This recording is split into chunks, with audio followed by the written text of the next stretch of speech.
Hey guys, and welcome to our commentary for King Kong 2005. We're going to watch the extended edition. I'm here with my friend Jack. Good morning. Yes, good morning. It is like 10:38 on a Wednesday. So we're going to watch this extended version of King Kong. I haven't actually watched the theatrical version at all since I saw the extended version. I did that with Aliens as well. All the Alien films, I haven't watched the theatrical versions in ages.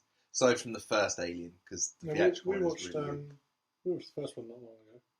Yeah, but that was the director's cut. Oh, that was director's cut. Yeah, I don't usually... If the extended version feels good to me, because sometimes extended films can feel out of pace because you're used to the rapid pacing of the theatrical one.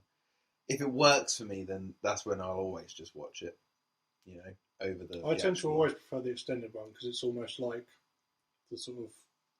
They've changed the things that people didn't like since it came out. Yeah, they do that, don't they? Or they add in bits where there was bits missing and this, yeah. But anyway, so we better get on with this because it's a long film. It is. Yeah, so I've got the Blu-ray into the PlayStation.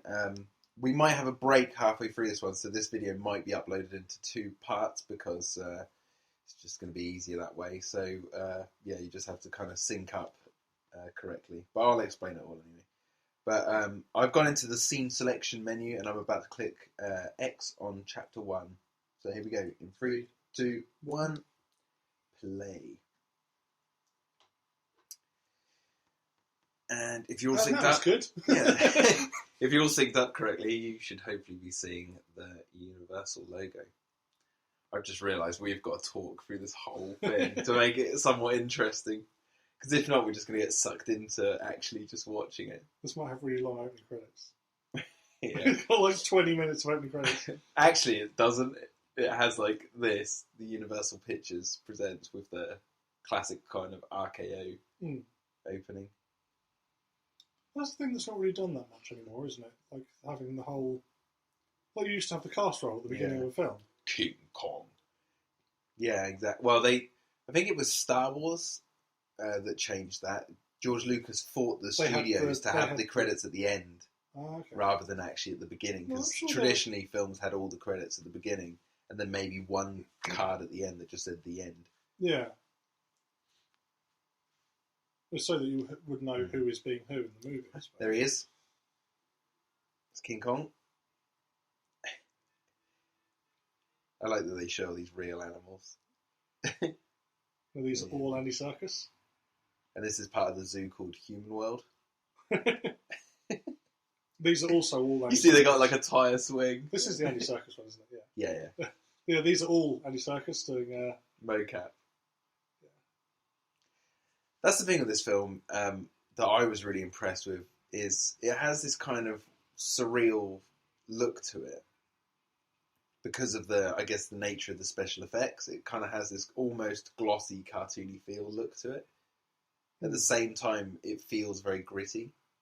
Yeah, it's sort of crisp, isn't it? Yeah. That's it. It's what I think is jarring about it is because when you watch films that, originally came out in the time period that they were made in, like the original King Kong that was made in 1933, that looks obviously like it's meant to look. Whereas, and it's not in HD, whereas we're now watching someone represent the time period of the 30s. Yeah, but but in perfect quality and with bright colour. So it's like, that's why it looks almost jarring. Yeah. Because you're like, oh, imagine living back then. Well, this is what it would look like. You wouldn't see it in black and white. We've watched so many old films and stuff. But that's another thing, though, is a lot of the time the quality of films at that time were... They're better than they are now because it was all done on film. So it's that's why you get some HD restorations of silent. All like all the original. That's why they only stopped using film particularly recently as well. Some stuff's still done on film. I like this sequence because it shows her throwing herself around, doing flips and catching her hat and stuff. And I think that's important to note because later on in the film, Anne Darrow's going to be being flung around. She's going to be thrown about. And she's actually used to doing that. Yeah, so she's used to doing that. So that's why you can kind of compensate for the fact that instantly get she doesn't vomit everywhere. She doesn't Kong doesn't throw her in the air. She got really bad motion sickness. Yeah, she's just and just vomits all over fucking Kong's palm.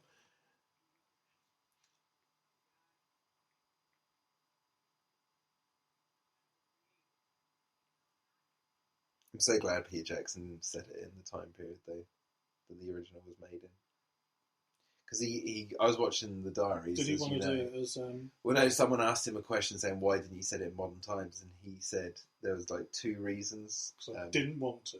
Well, essentially that he said that one, he wanted to get the image of the biplanes fighting Kong on the top of the Empire State Building, and it's like in the modern times there's taller buildings, and they did it in the 70s Kong where he climbs the Twin Towers and all this sort of stuff. They wouldn't do the same thing either.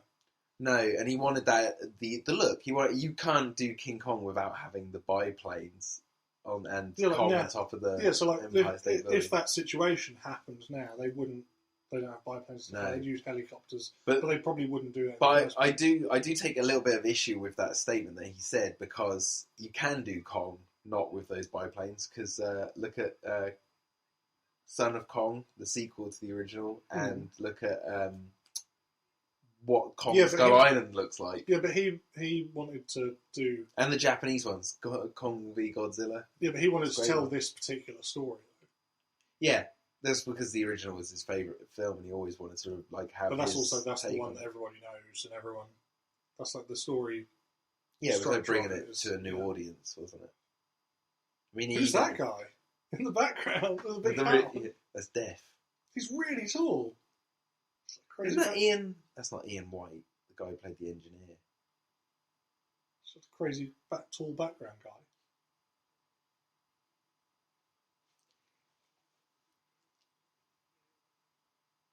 So that shot there with her looks really like real, and then it cuts to him, and like obviously you've got the background. Yeah, the kind of CGI. I think that's the thing that is awkward, is the depth of field.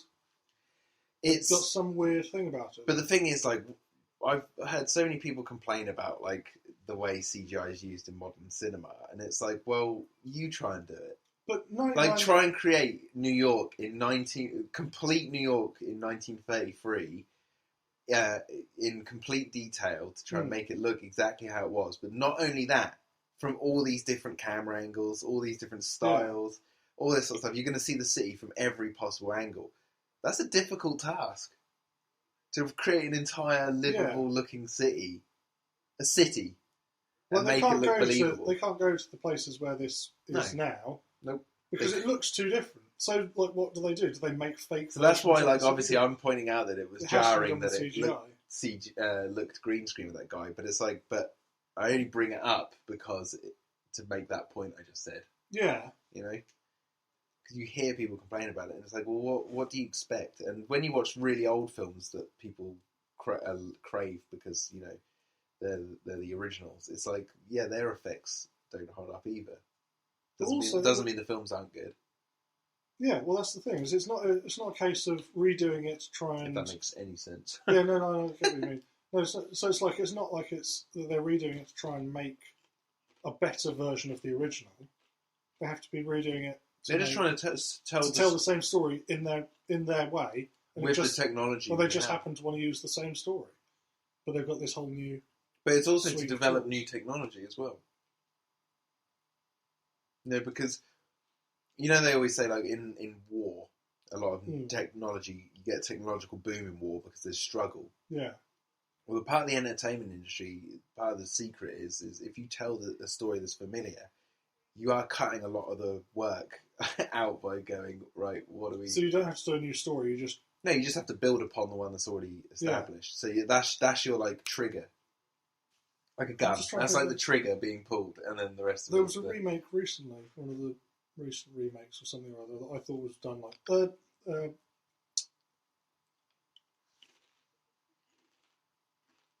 no, I can't think what it is now. It just came to me. Yeah, apologies if we're eating. Oh, man.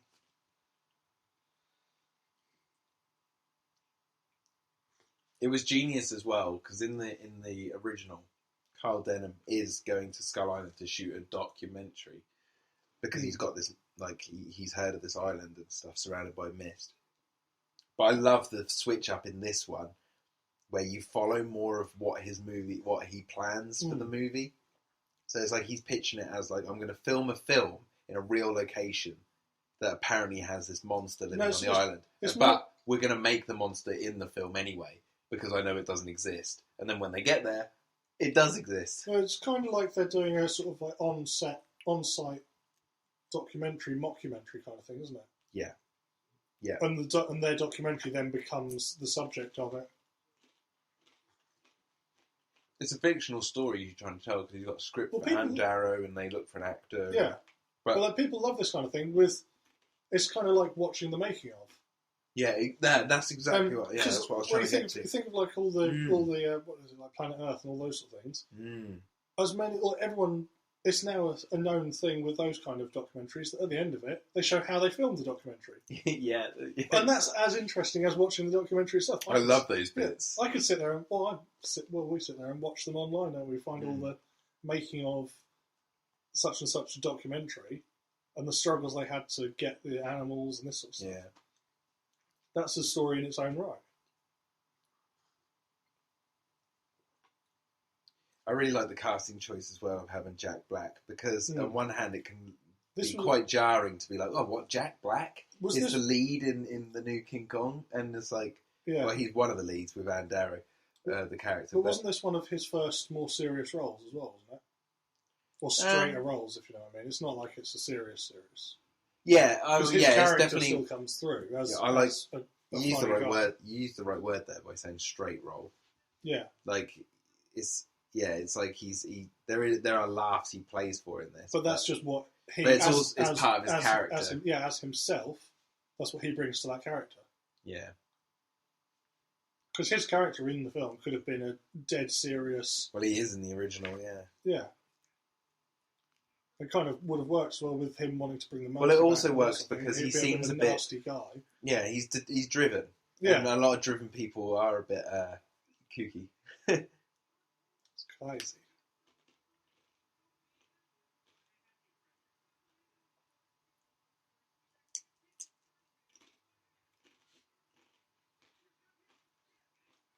How they're just stealing. They're just going to go make it without their permission.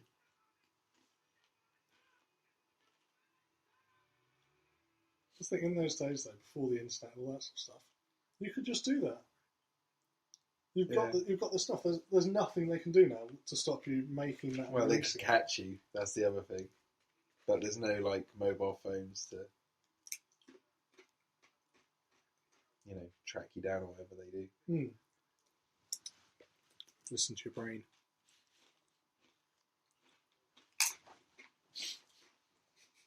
You're really slamming your crisps down. That's a good dip. There's another one there.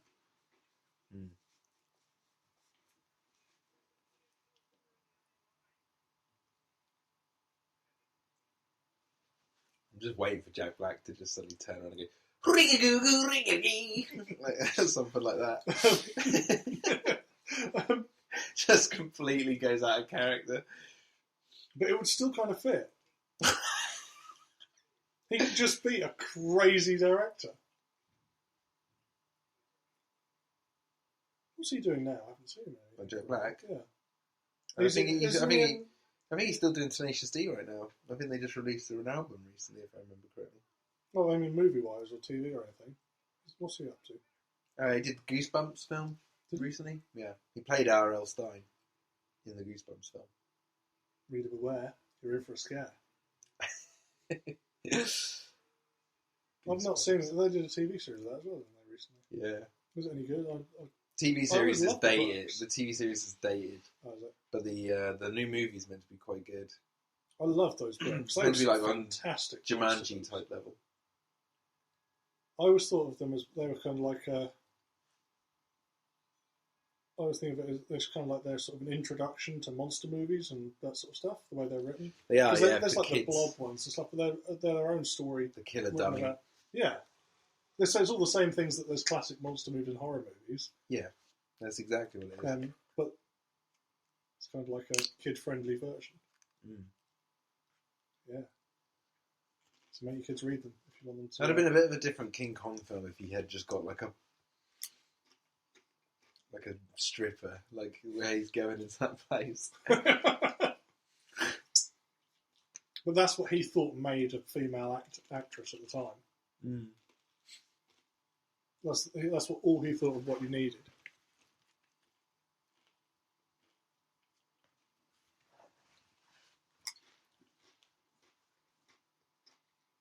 She's really hungry, and we're sitting here eating our Doritos.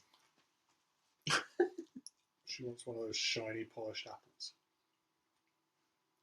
These aren't Doritos, are they? What are these? They're just...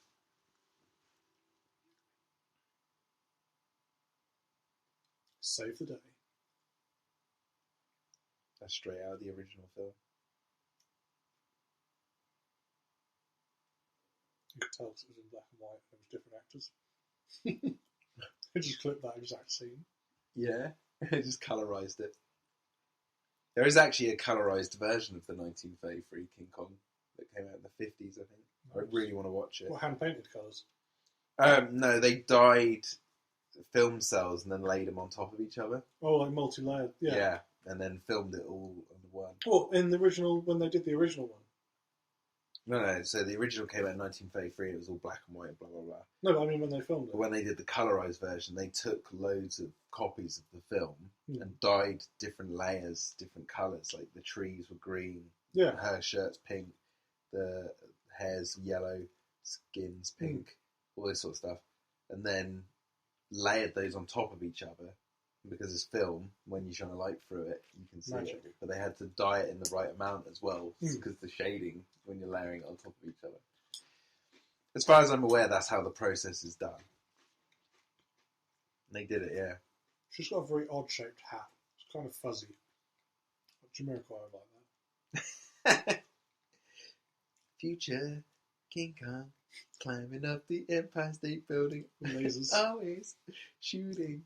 Backlinks coming for your ass, Kong.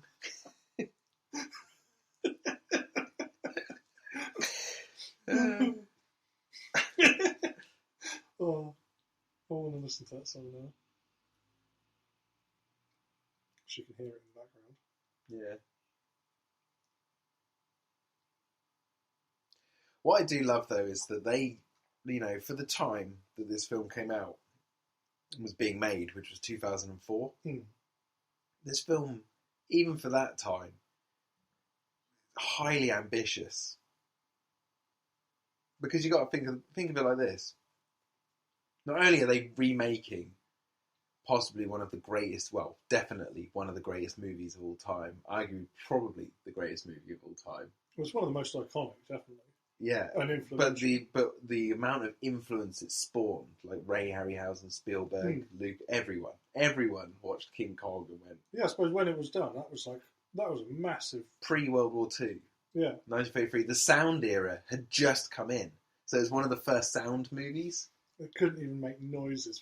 Yeah, exactly. They had to have a guy stood at the front of the stage showing the film, playing the piano. An orchestra. Shouting and things like that. But what I'm saying is, like, King Kong came out just as the sound era had come in as well. So it's also one of the first sound movies. So not only has it got great sound effects with the roaring Kong and dinosaurs and all this sort of stuff, and the soundtrack, and the humans, everything, it's also got all the special effects of, like, the Kong fighting the T-Rex and all this sort of stuff. And it's just mind-blowing that they achieved that with, you know, with the limited resources that they had at the time, and to tell the story coherently and really well. And not only that, release a sequel 10 months later and make it in the same year as the first one, because the first one was such a success. Do you think in the future people remake like space films and stuff that we've done now?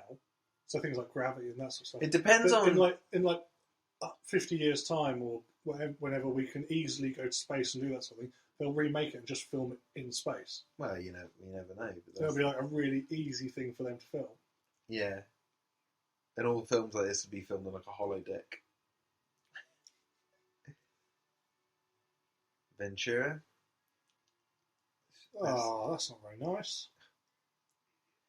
The Ventura is the name of the ship in King Kong. Did you know that? The Ace. It's also the name of the ship in the Lost World Jurassic Park that brings the T-Rex back to San Diego. It's all that same ship. Yeah, and what's funny enough in the Jurassic Park franchise is Ian Malcolm goes through the gates, and the first one goes, so what are they got there? King Kong? So King Kong is a film in the Jurassic Park universe. Yeah. And so they named the ship the Ventura in the Lost World after the ship in King Kong. And not only that, the same thing happened. Yeah. They brought an animal back to civilization and it ran amok, right, on the Ventura. Oh, this is ironic. But not only that, this is ironic. But not only that, right? But no, this is where I'm going to really blow your mind. In King Kong 1933 was influenced by The Lost World 1925, which is based on a book by Sir Arthur Conan Doyle, where they bring a pteranodon back to London. So the Lost World inspired King Kong. King Kong is a movie that's in the universe of Jurassic Park. In the Jurassic Park universe, they named a ship Ventura after the ship in King Kong. But that's the Lost World, which is what influenced King Kong. It's like a paradox within the movies. The thing is, though, the chances of, in their universe, of them naming the ship that after this movie is quite high. Because they're going there to get a dinosaur. Yeah. Because they fucking love that shit. Mm. So they would probably also be a fan of King Kong. So when they get their boat, they're like, oh, I fucking love King Kong. Let's name it after the boat in King Kong. Yeah. And then they're like, oh yeah, we've got this boat. Let's fucking go and get a dinosaur, man. Yeah. And then that's what Ingen did. Yeah. That's what I'm saying. It's like this weird paradox in how the King Kong movie is linked through our universe to Jurassic Park, but in the Jurassic Park universe, it doesn't stop. It continues. Mm. It keeps going. The links, and even to blow your mind even more, Nedry in Jurassic Park is watching Jaws on his computer, and that's a Spielberg film. And Spielberg, that's just too much. That's a good Wendy.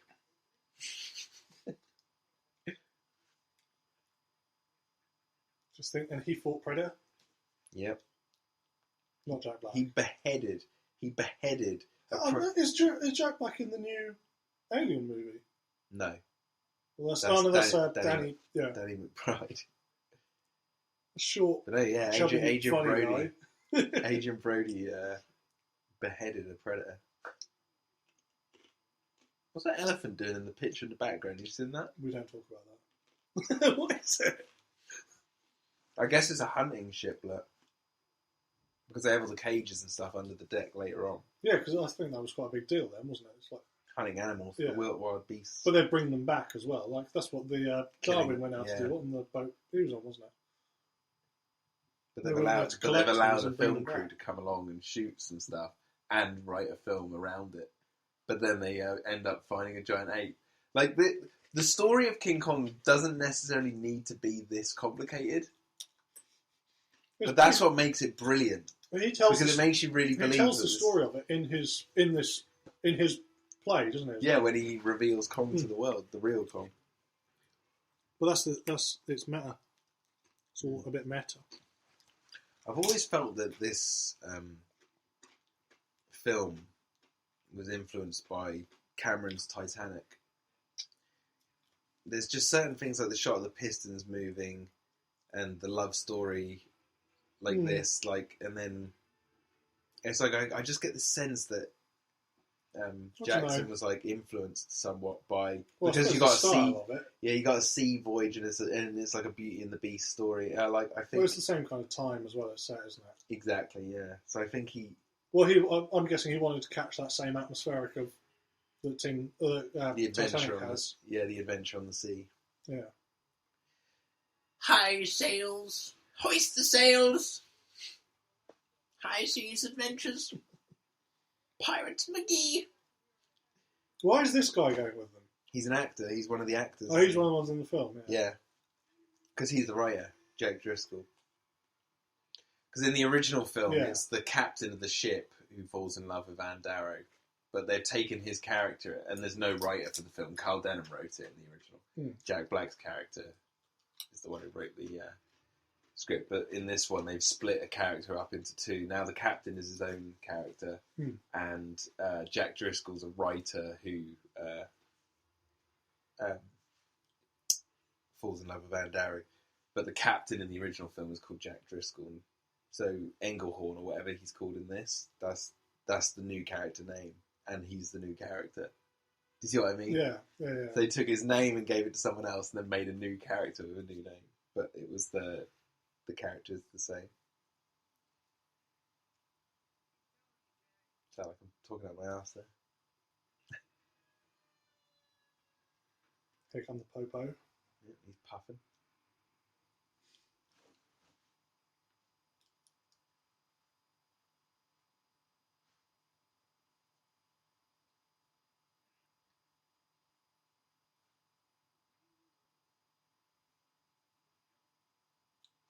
Do you see what I mean? Titanic. If you really loved it, you would have jumped. It's like the whole thing in that film is you jump, I jump. They talk about. That's a cool shot. Mm. We were watching with the making of stuff, all the stuff with the miniatures. That's what bits like this were, wasn't it? Yeah.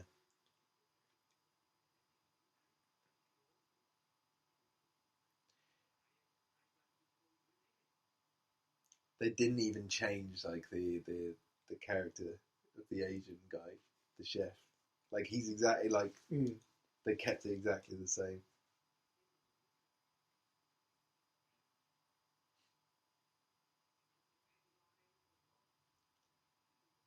Because he has the sort of bromance with Andy Serkis's character. Do you think that when the first Kong was made, when did you say it was? 1920?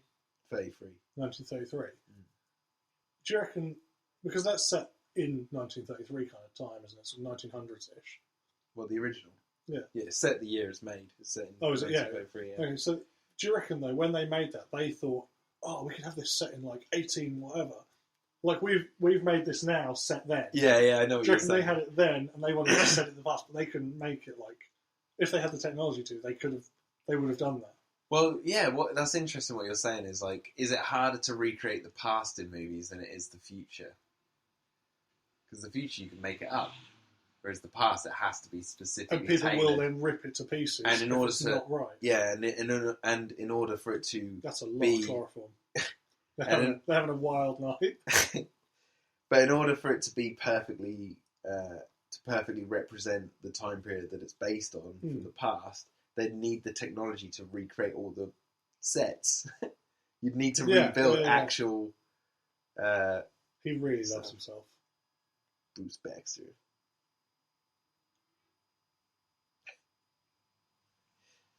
Do you reckon he's that egotistical that he really does that? That actor. Yeah. He's in Super 8, I think. I don't recognise him.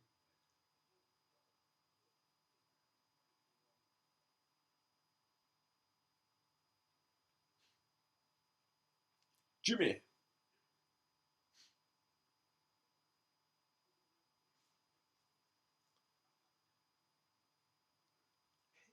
Yes, Mr. Hayes. Will would love that. Me and Will watched this one time and we were just cracking jokes about Jimmy and Mr. Hayes. Just going, Jimmy! Yes, Mr. Hayes!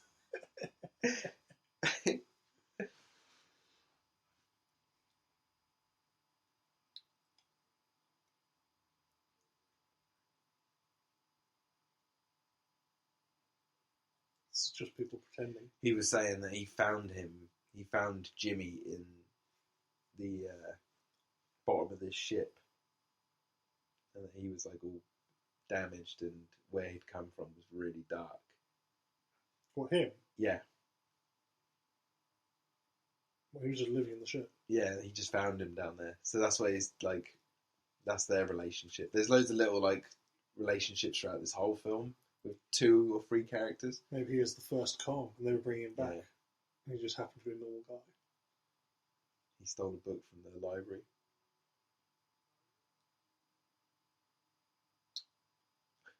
You little thief.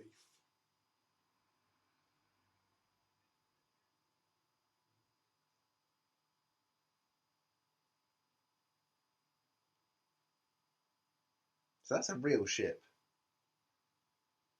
Right? Yeah, no, that looks real. Yeah, because they had the real ship in the making of, didn't they? They did, yeah. But they were saying because they wanted the bits where it's in rough sea and they couldn't put the real ship into rough sea with all the actors on and stuff like that. Yeah. Because they built the practical set as well, didn't they? Yeah.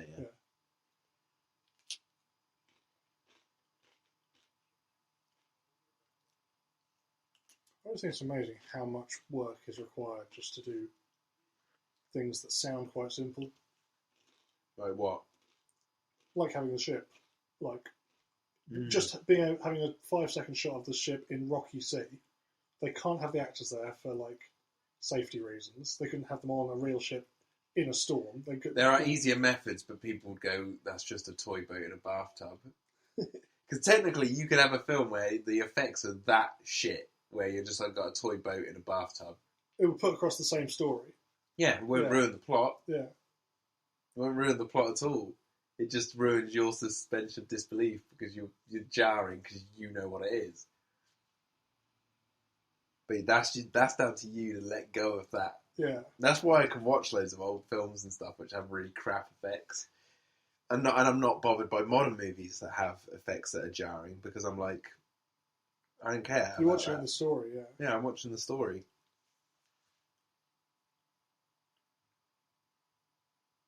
As long as the story's good, the effects will just be fine. I think this is another movie that captures that golden era Hollywood feel, doesn't it? You haven't seen La La Land yet, have you? No, I haven't, no. Good film. That's got that sort of quality. It's not even sure what it is. It's like it's just got some sort of essence of classic Hollywood, if you know what I mean. Ode to Hollywood.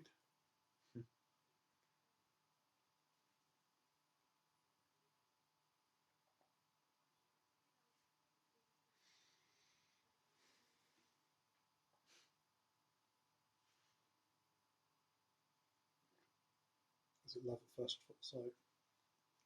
Yeah, she's just insulting him.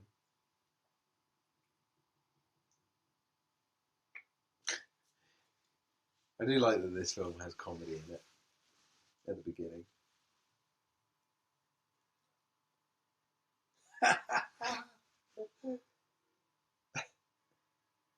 I'm sure this isn't in the theatrical one, is it? Yeah, this bit. I don't remember this.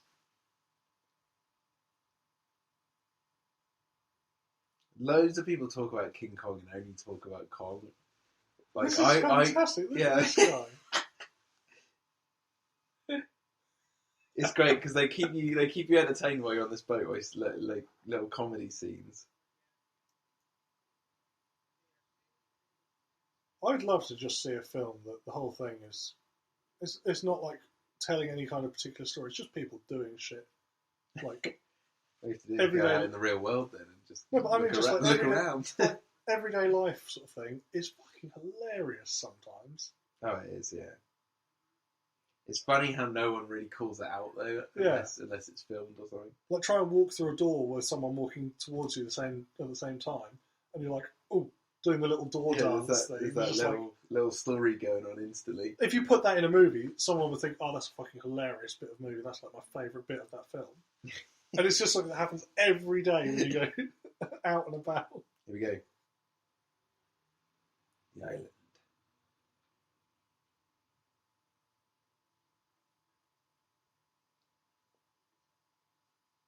I love the almost visual metaphor. Like he's kidnapped this guy to write the film. Yeah, he said he would in jump. a cage. Like he's literally in a cage, typing.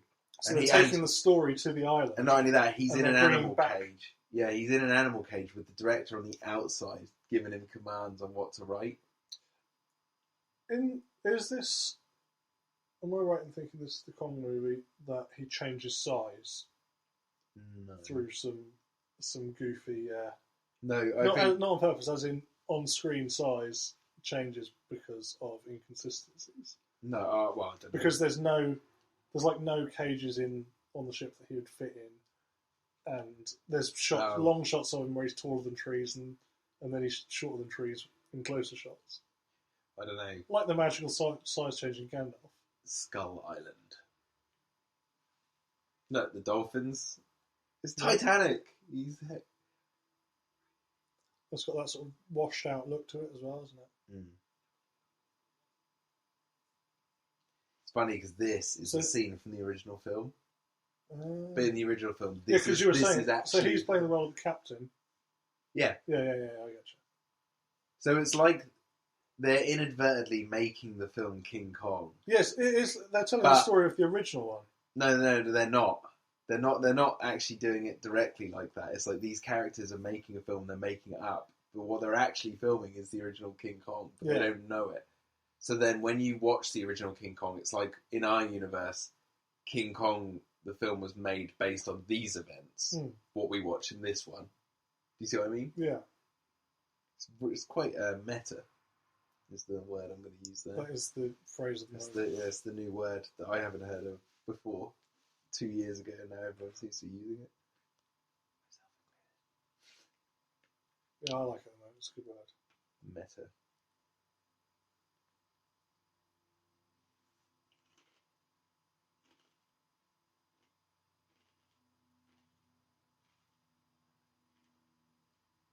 She's just like, what the...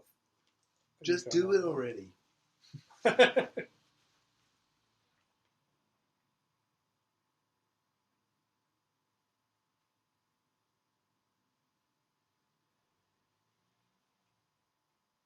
I'm glad they gave Adrian Brody the role of the other lead in this film. Because, you know, no insult to the guy. He's not like... He wouldn't be your first choice as like the leading sort of Hollywood face. Really? I don't know, he's got quite like a... He's got a unique look. He's got a... Yeah.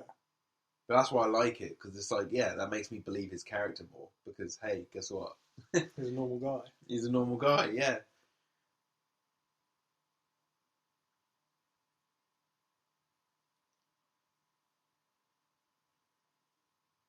It's like that's the play. It's like they could have very easily. Well, they've got it on the screen, haven't they? They've got the chiseled guy in the film, yeah.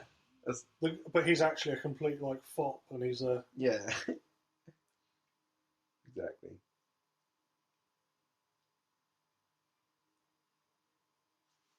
You'd have thought they'd have come up with some sort of machine to turn the handle for them. On these old cameras. Like a clockwork thing or something. How fucking annoying that would be to have to turn it at the right speed the whole time. Amazing. And what if he was putting his hands in front of the lens when he's moving his hands like that? And like the whole shot's ruined because his blurry fingers are in the way. This is the first time he's ever used a camera. He's got no idea what he's doing. He's just winged it. Like the entire time. The actual cameraman stood just off shot, just like, what the fuck are you doing? Let me do my job.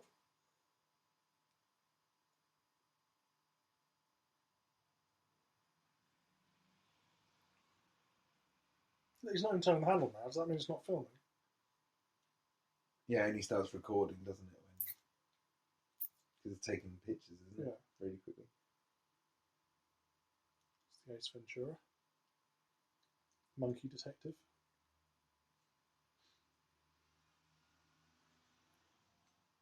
What does that tool do?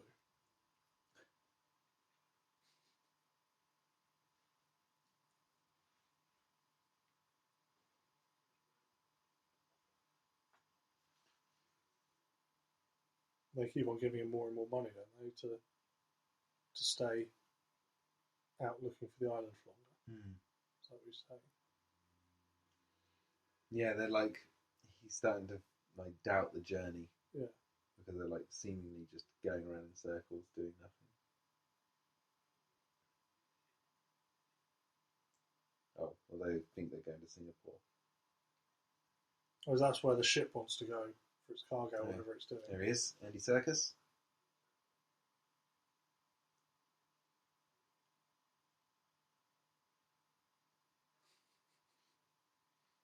I thought he had all the little dots all over him. That's just what he looked like. And that's why they used him as a... You thought they, like, Andy Serkis had naturally occurring luminous dots growing all over him, ready for motion capture. He was born like that. It was like you could technically surgically implant those all on you, so you could permanently have mocap abilities. He could have that tattooed on him. Oh, you went for a simple tattoo. I was talking about, like, actually drilling in, like, plastic... little light-up balls. Yeah, little light-up plastic balls. I love everyone's probably come listen to this, wanted to listen to us talk about King Kong, and we're talking about Goosebumps and everything but.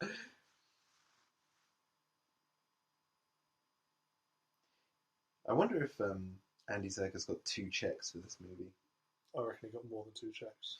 I think he probably got 3 or 4. I mean, like, maybe 2 separate acting checks, because he's Kong and he's the chef. Well, he's all these people. I was saying earlier. Is he a producer as well? He's every character in the movie. It's actually just a home movie. The guy's just really good at CGI. Yeah. So he doesn't believe the story. Oh, what, the actual story of he was like, it's just a manny, or a tiger or something. It's like, that's how all these stories start.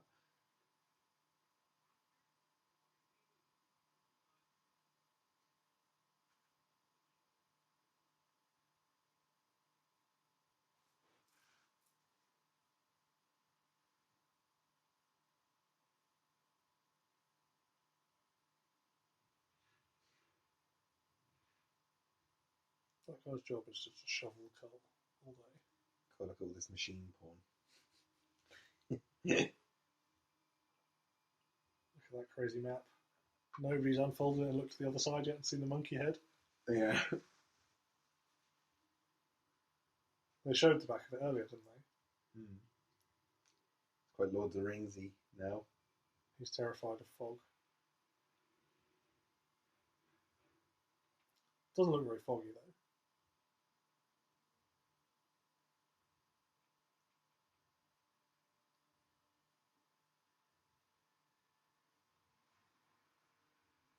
The montage of their journey.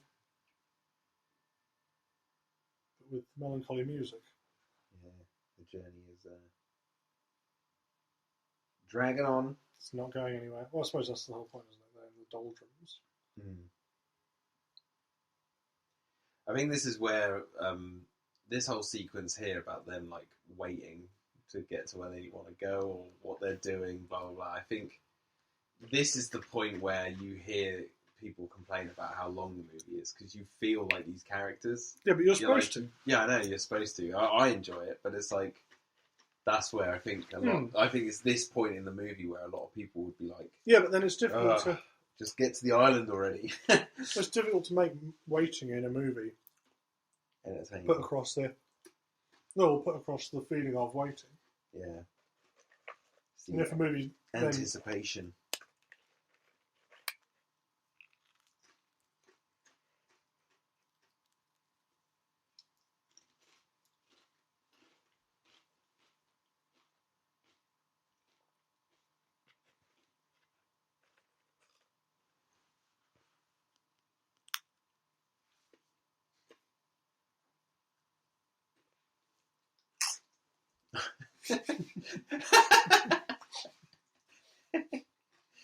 Crisps were a bad choice.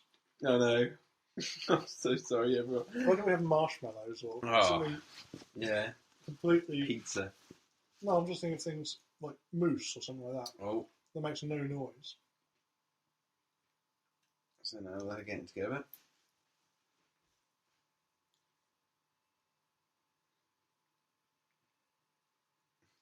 This guy's listening to the radio. Yeah, you should edit that with some Snoop Dogg or something.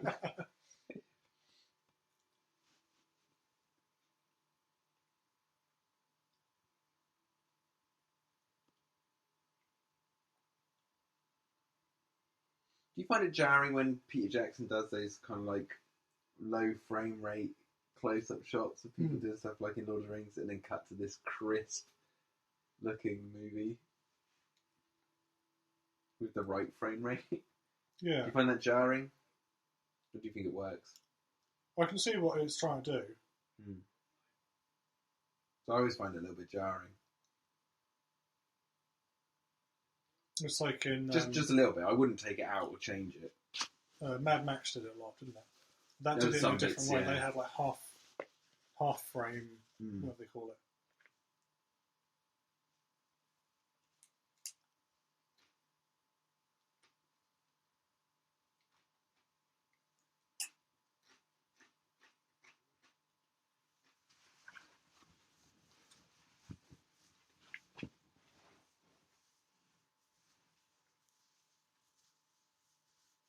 When you're off my ship, then he just throws him off now.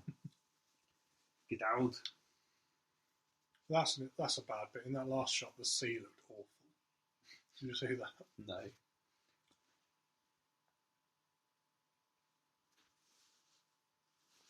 Again, I go back to like this film being a really ambitious film, because that's what I mean when you complain about like the effects. Like there's so many people complain about the stampede sequence in this. It's like, yeah, okay, it might have like some flaws in its effects at points, but it's like, but the ambition of the entire project is not just all about that one scene. Things slip through, you know. Yeah. Like movies aren't perfect, and when you're doing something of this magnitude with this much detail and have it all work out is a lot to ask. Yeah. To have it all perfectly come together. I've been way too critical of CGI stuff recently. That's Like when CGI is bad and and is jarring, then fair enough. But you'll only ever notice bad CGI. The good stuff like slips by, you don't even know. Yeah, like the amount of stuff now that's A lot of it's CGI, weather, vehicles, buildings. Yeah, exactly. He's just noticed the monkey. You just noticed the big ape face. Why is it so cross? Gorillas aren't cross most of the time, are they? Why is he always so cross? Gorillas are cross all the time. Oh, no, my map.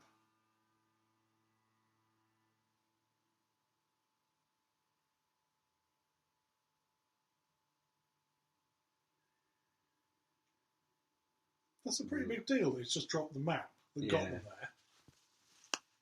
Well, they're now going into the fog.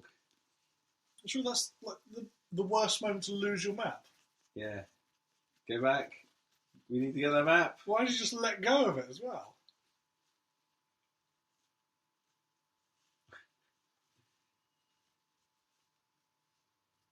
I love how in the production diaries they were saying that they had to go do loads of reshoots with all the crew of this ship, but loads of the actors weren't available, so they had to use some of the crew. So they said, if you really do concentrate on who the members of this ship are, they change in the background, they're just constantly changing. There does seem to be quite a lot of crew for such a small ship. Look, there's like, in that shot alone, there was like 8 or 9 people on the ship. No, there's only 2. There's like 3 in there now. Yeah, it dramatically changes that much. There's like 27 crew members, and then there's like 9. Yeah. It cuts, there's 4, and then it cuts, and there's like 16. But the ones that have talking roles, there's only about 3 of them. What does that say? Are they writing? Yeah. It says Kong. It says Jurassic Park. How it links it all again. It's called the boat is just called the Jurassic Park.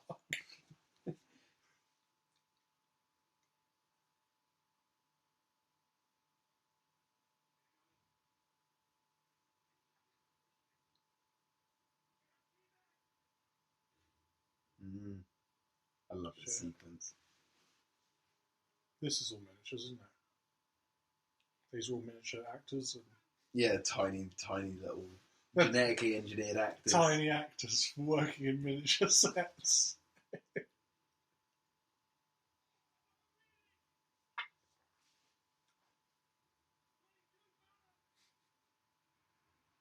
I'm actually just watching the film. That's what goes back to what I was saying earlier. That, like, in the future, do you reckon they'd remake this? Because you can guarantee at some point in the future there will be another Kong remake. I think there's one coming out in March. No, I mean, no, okay. No, I mean like. I mean, there's a Kong film coming out in March. Really? It's called Skull Island. Yeah. No, I mean like in like 30 or 40 years' time, and they'll remake it, and maybe the big thing then, like, won't be CGI and that sort of thing. They'll just make a giant robot monkey and have a guy inside it, and it'll be fully articulated. Yeah, he'll be like picking up the actual actors and be like, yeah, like. Could you imagine if they actually did that? And that would be the cheapest and easiest way for them to do it. Like it's kind of like Jurassic Park and stuff was filmed with huge, great big animatronics, wasn't it?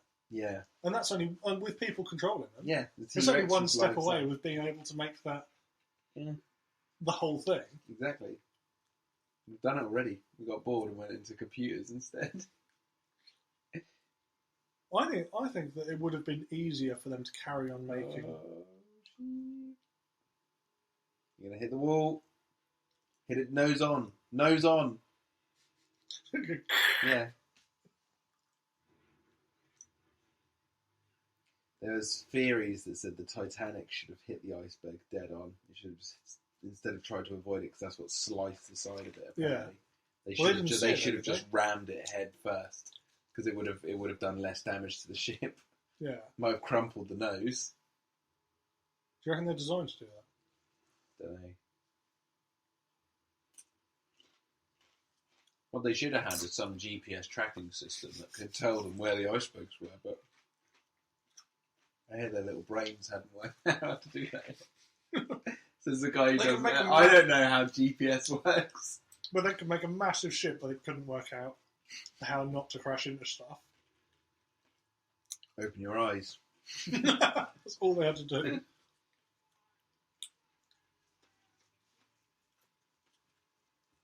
This is so awesome. I love that they made the arrival to the island an adventure, because in the original they just arrive. But this, it's like... This is a cool sequence.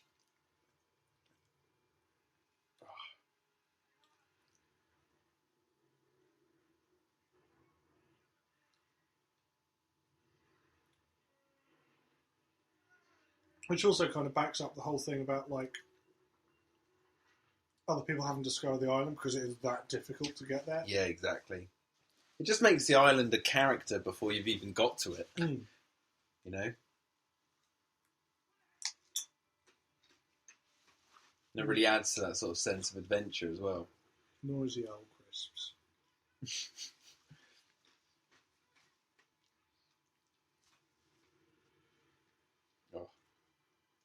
One of those wraps again. Oh, yeah. I don't want the garlic, but more noisy food. Yeah. Well, what do people want? I've also got noisy donuts and noisy biscuits. Can you pass me the salted caramel, please?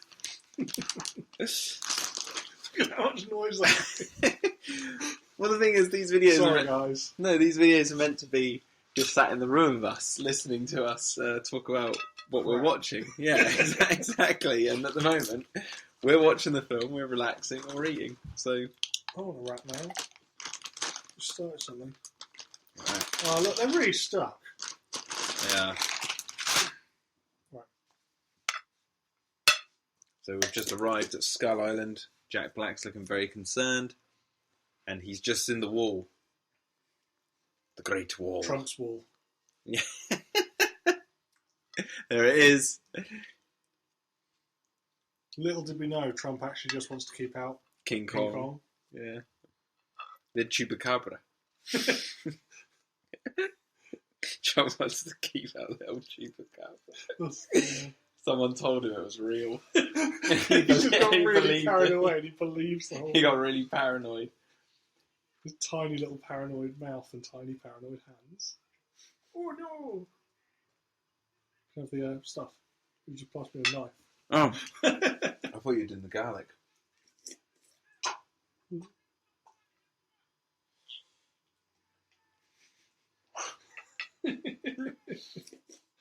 Oh man.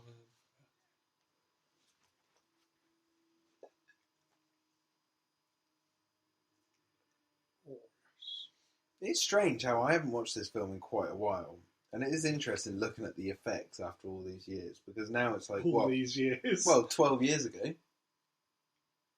Came out in 2005. God, we're old. Yeah, this movie's 12 years old. We're nearly dead. No, we're not. Not long left. No, this stuff What I want to know is who created those big faces in the rocks. Yeah. Now, I know it's obviously probably the tribe we're going to meet, but like, what was their civilization like? And why did their architecture was just giant faces They screaming? Loved faces. They're the face people.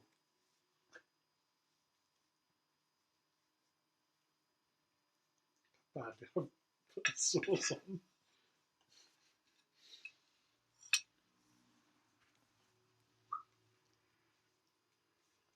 Mm. Oh yes.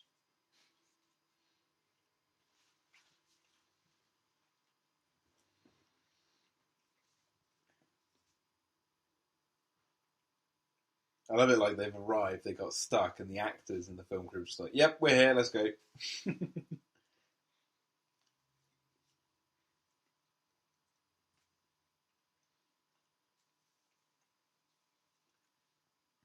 Isn't it amazing? That's what we all look like on the inside. They would be so much more freaked out by that.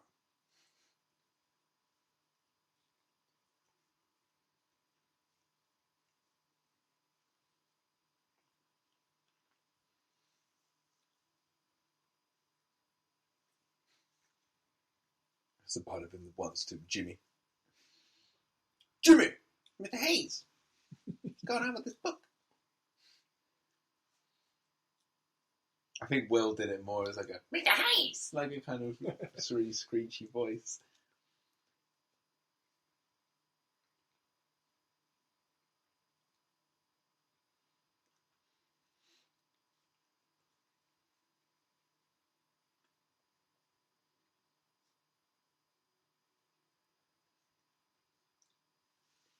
It's like Peter Jackson loves his bigatures, doesn't he? Like miniatures, CGI, all mixed together. He also loves his groups going on adventures. Have you ever seen any of his like older horror films like Brain Dead and Bad Taste? Well, a lot of them have groups of people, don't they? But I mean, a lot of movies do have groups of people like, in the van. So. No, I mean like they don't follow one character. They follow like this isn't about the main characters, or what you would call the main characters. I know what you're trying to say. It's sort of like a fellowship. Yeah, a fellowship of the ring. Yeah, but sort of like he doesn't do it in all his movies. But in a lot of his movies, he tells the story of more than one character. Well, The Frighteners, it follows Michael J. Fox's character pretty closely. I don't remember that. Oh, you gotta watch it, man. It's really good. It's like which one is it? It's almost like a Ghostbusters movie. It's about a guy who exorcises ghosts from people's houses, but no one believes that what he's doing is real, but it is. And he's got two ghosts living in his apartment. It's really good. It's really funny. I'll have a look. Fresh fish. Can't remember what I was going to say now. Oh yeah, don't ever watch Meet the Feebles by Peter Jackson. That film's fucked up. Now do check out. It's hilarious. But it's really weird. You watch Meet the Feebles and then you'd go watch this and you'd be like, you can see how far he's come. What's his first movie? The earliest one I know about from memory is Bad Taste, which is this really gory exploitation horror film about aliens coming down. Well, not really exploitation, but more exploitation in terms of gore. Okay. I don't think there's any nudity in it or anything like that, but yeah, I just about zombie aliens that want to eat brains or something, if I remember correctly. And there's that bit where the guy gets the top of his head cut off and then like one scoops out the top of his head with a spoon or something. Nice. Oh, that might have been Brain Dead. No, I think that is Brain Dead. I don't know. That even got some product placement in there, look. Some Nestle. I really fancy buying that exact chocolate right now. Where can I go get that exact chocolate? Has it got cocaine in it? They think it's medicine. Which it probably is.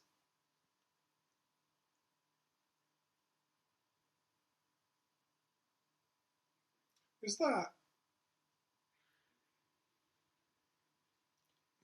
Zombie kid?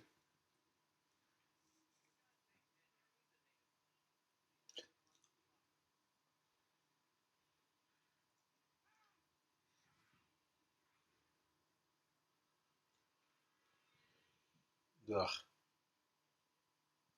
So hideous. it's just an old person? That's what old people look like. Yeah, but like scatty and in the rain.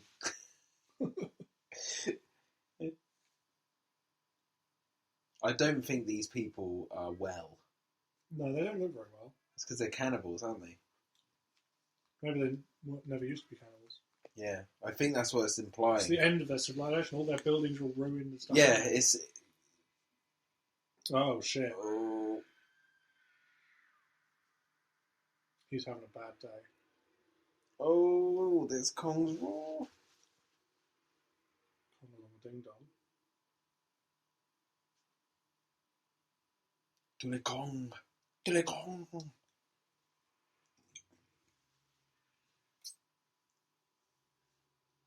Oh. That's the thing about Peter Jackson, is he knows how to do horror well. Like, this is like a kid's movie. Look at this. Well, this is another bit like you were saying with the stuttery frame rate. Yeah. It's meant to like show confusion and chaos. I suppose, but because it's like in moments in real life you don't really know what's going on. This is like Walking Dead type stuff. Yeah. But I'm just trying to picture what it would look like without that. I'm just trying to picture what it would be like if it wasn't done like that. Yeah.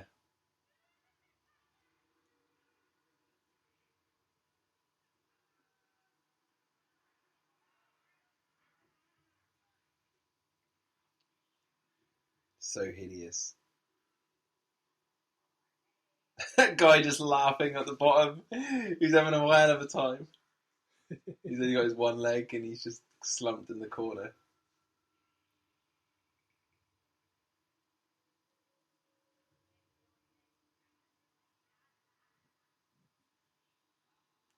I wonder what this actress is doing now.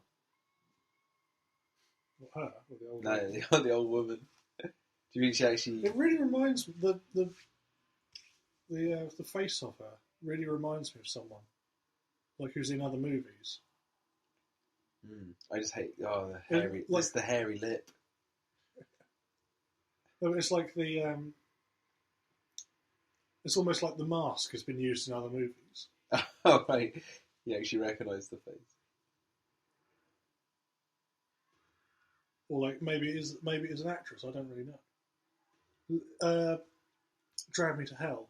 It's got the same face. Oh right, yeah. Do you know what I mean? Yeah, I see maybe it. I don't. Is that an actress or is that? I don't think it's the same actress, but maybe it's a particular studio that does that face as their their CGI. They only produce one face, like one. No, there's like a latex kind of face.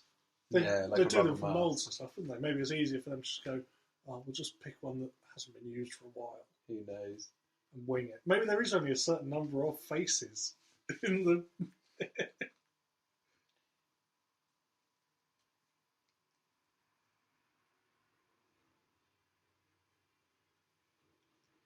It's cool that they're like trapped in the mouth of that giant skull on the rock. It's almost like a monkey's head. It is, yeah. But how did they make that? Like the tribe people? Yeah. What and why? Let's go out into like the choppy sea, maybe at low tide. Oh no, I have a feeling, because remember what I said about the island, that the island's sinking. Oh yeah. So I think this was part of their like city, or whatever it was, and it's like slowly going underwater, and they're getting more and more pushed towards the bigger animals because they had that big wall that separated them. So imagine if like they built the wall to protect themselves, but now it's like, because the sea's rising and it's coming up their end first. Their society's broken down to the point where now they just want to sacrifice to the gods, which they believe are the animals on the other side. Whereas back in the day, they weren't that barbaric. Stupid. Yeah. One way of putting it, they weren't that barbaric. They had a proper they had like a proper civilization. That's crappy.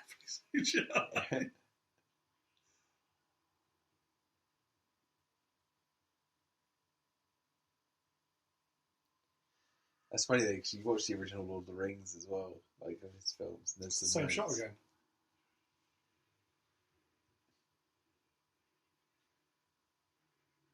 Just gonna leave this here.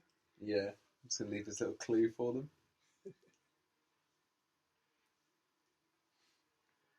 He's still trying to make soup. Yeah, he's desperately trying to get dinner ready.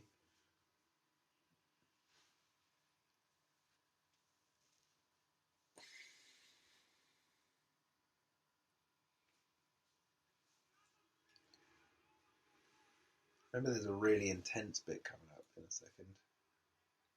Even though this is really intense. It's not frantic though. He had to put his thumb in the eye socket, didn't he? I'd have done that. He goes and crushes it. But like this, crushes it in his palm. See, up until this, the guy getting onto the boat, it wasn't that frantic, was it? But now that he's on and they've realised he's there, they're now starting to panic. Yeah. And the shots are getting more and more. They're using more of the quick, shaky shots. This bit, I remember this bit being really intense. So you see that, and then I think you see someone has their like neck slit or something, and there's blood all over the deck. Yeah. So really gory for what it. Is this 12? Yeah. PG-13 for those in the States.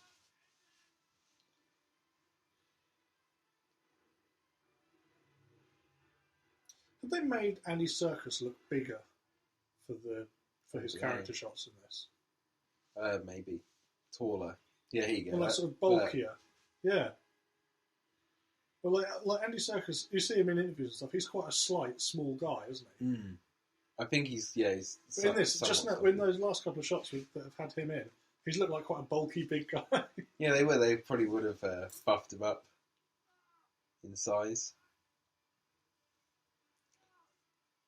I mean, they turn him into a giant big ape at one point in this film. It's the same guy. It's still the chef. It's just the chef. All right. That's the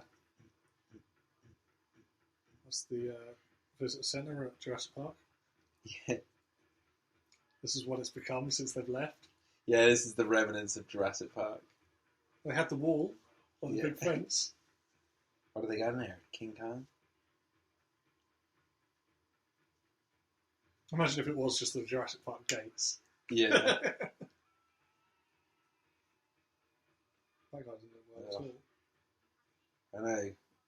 It makes you wonder what they do on their days off. Yeah, are they like this all the time, every day? Well, it's funny because when you watch something like this, you're like, "Oh God, how horrible would it be if that actually existed?" But you're watching it on screen, so at some point in our real world, these people have dressed up. And this has happened. Yeah, they all dressed up and they made it happen. I always said, didn't I, that it's just this is. So that guy who didn't look well, just pretending to each other, dressed up people pretending to each other. They were lying to each other. Yeah.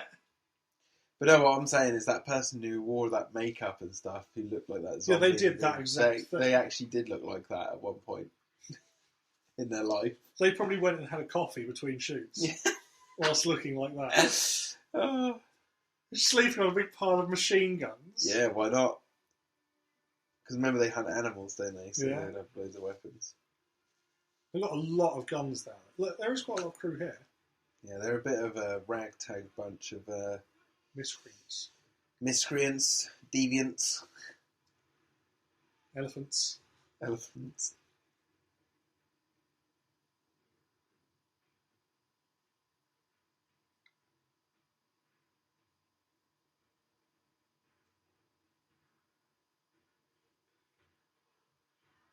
There must be a lot of the tribe people to organise lighting all those fires and stuff every day.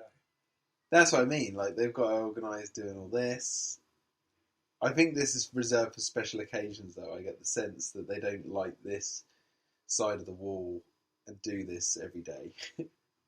So they just happened to be there on this night, or they had it already and they were waiting for another ship to arrive, maybe. Maybe waiting for a sign from the gods. Maybe maybe if there's a tropical storm and something happened that they would. Well, there was just a storm, but now it's not raining anymore. But no, I mean, like, if some big event happens, that's when they start doing all this. Yeah. But they don't do it every day. They don't sacrifice someone to Kong every single day. Just most days. Just, yeah. If it is the remains of their civilization, that's kind of like how the Aztecs went, wasn't it? Every Shrove Tuesday that they sacrifice someone to Kong. The Aztecs did that, didn't they? Or like whatever they're called, the Incas. Whoever those particular people. Oh, I'm just thinking all the blisters on her foot if she got a bamboo splinter. But like all those civilizations and stuff, when they started to break down, they were coming to an end. Mm. They did more and more sacrifices, didn't they? And like,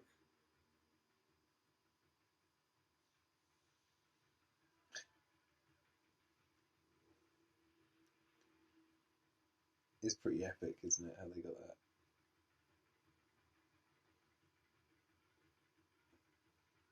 They had to devise that. They had to come up with that. This is exactly the same as you feeding a cricket to a lizard. Yeah. Pretty much. You could make a little thing out of toothpicks. You stick a lower it down. Oh no! You know, I'm thinking of how to do that, aren't you? Yeah. Oh my god! Sacrifice a waxworm to my lizard in the same way. But it is exactly the same thing. These people, to them, that is what they're doing. Here we go. Here's they're feeding their pet monkey. A big ape meeting a little pink ape. Little hominid. Here he is. Yeah. It's Kang Kong. The CGI in this film, though, when it comes to the animals, is really good.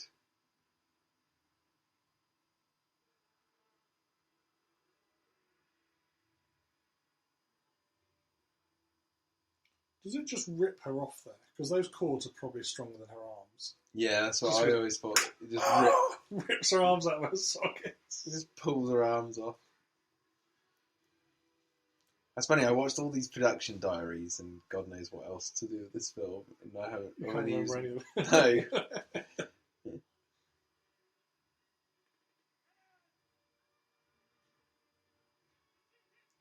Imagine if he pulled on it, and then her arm just came. No, then he very gently started to undo the knots with his giant hands. That's a good shot. Behind the wall.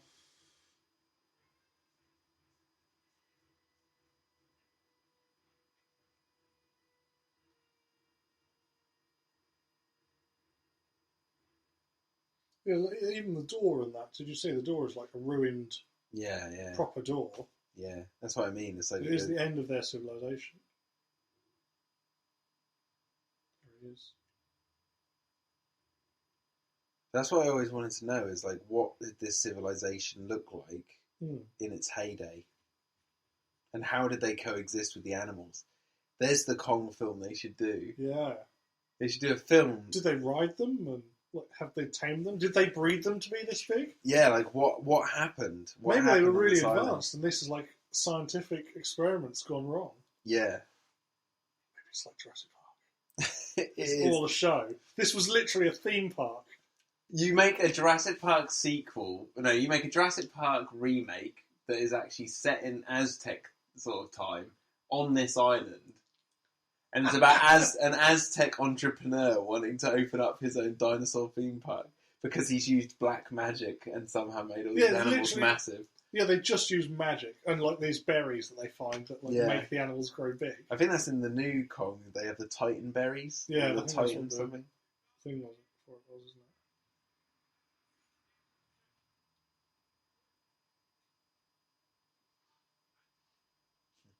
Not you, Jimmy, but Mr. Hayes. Well, that's what they say that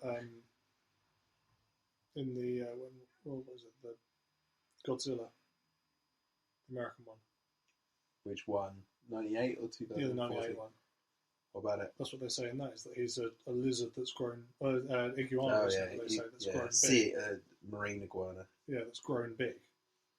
Maybe that's been on this island. Maybe it escaped from it. All set in the same world. We should do a commentary for that.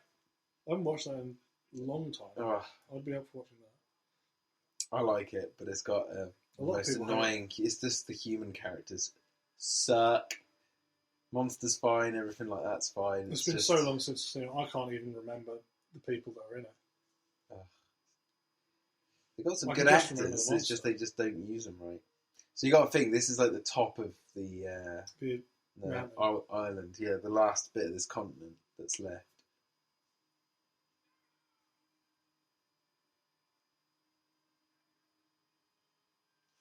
Now we're into the meat of the movie. Usually when I do watch King Kong, if I want to just skip to the good bits, I do just start it right here.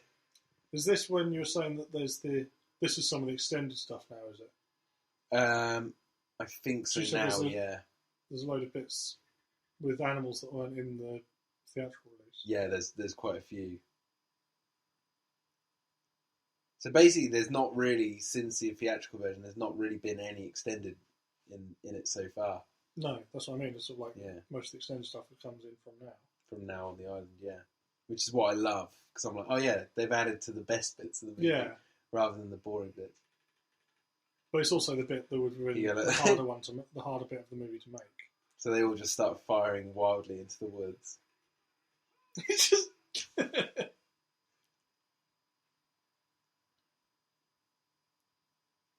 They have a cave troll. You ready for this?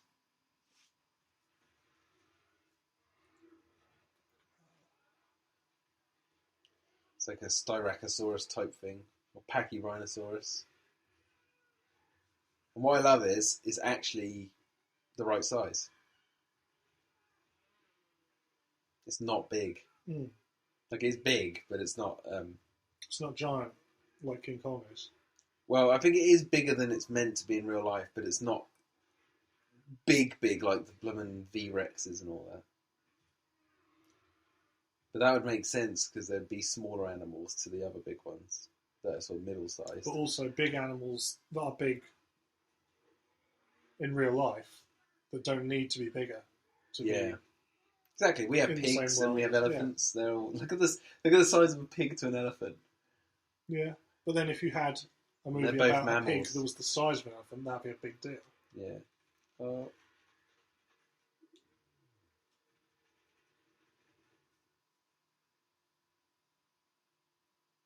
killed it.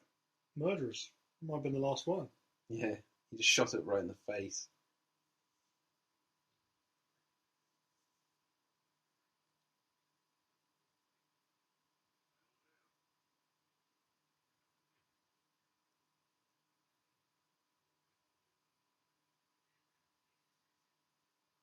I think the problem there was they didn't have any leaves moving when its tail sweep the ground. Mm.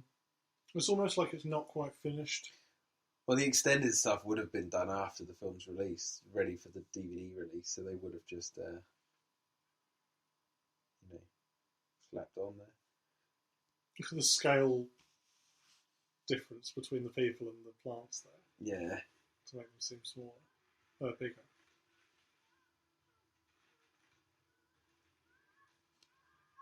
It's going back to her tumbling days, that you were saying at the beginning. Yeah, exactly. She's used to this.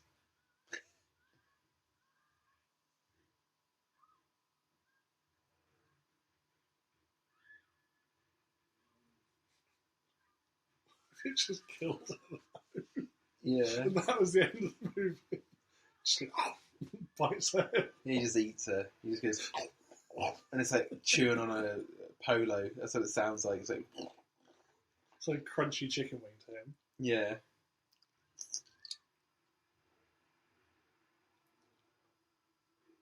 He wipes his ass with it.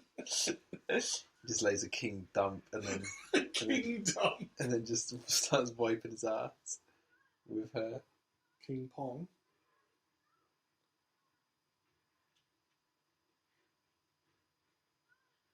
He does eat him though, look. Yeah, got the same necklaces on, look. I love that they've still got their hair. Funny thing is, do you think he like ate them like this, like stripped them, like sucked on them until this, like, and then they were just bones, or did he eat them and then shit out their bones? Because if so, no, because they've still got their necklaces on. Yeah, they've still got their necklaces, still got their hair. The bones seem to be placed, like the ribs are by the skulls and all this sort of stuff. They're not broken up. Maybe he didn't kill them. Maybe they just maybe died. Maybe he tried to look after him. He never let him go.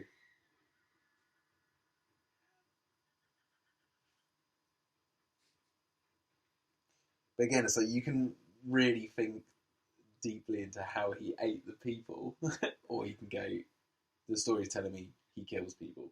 He's dangerous. This is a bad situation for Aunt Darrow to be in.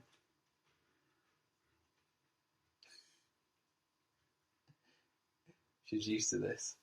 Have they taken out some scenes as well in this? No. So I'm sure, isn't there the first time that they see the dinosaurs in the theatrical release? Isn't it when they go into the valley? Yeah, that's with the long necks. That's after this. No? Yeah, that's. But I mean, like, because they say then. I'm sure there's a clip then when they say something like, "I thought these were supposed to be extinct," which he said a minute ago. Yeah, I think they say that later on with the Apatosaurus, something of the similar effect. Yeah, this is the bit where they first see. Yeah, it's coming up to where they first see it. See the dinosaurs. Jimmy! He hates that kid.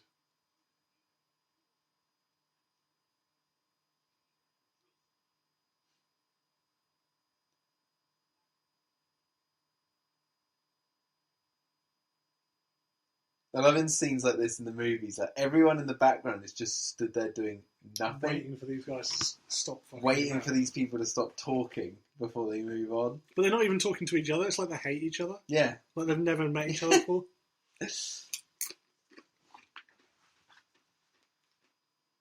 Almost as if they're cast members on a set. Yeah, who have nothing to do. Who've just been paid $100 to go and stand there for the day.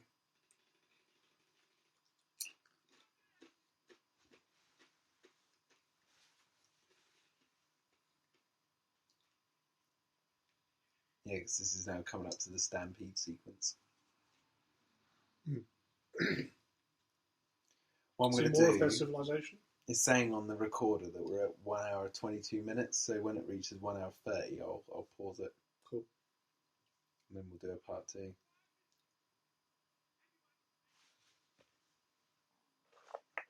So there's even architecture of like skulls and this valley, this like tunnel. How long has their society been breaking down?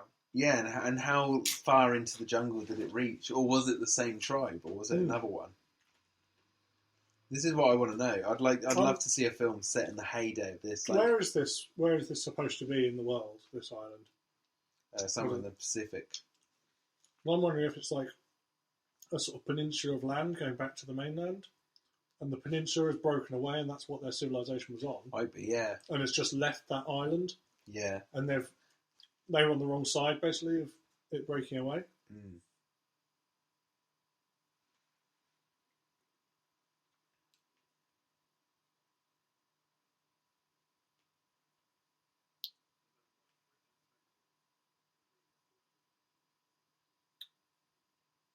An elephant.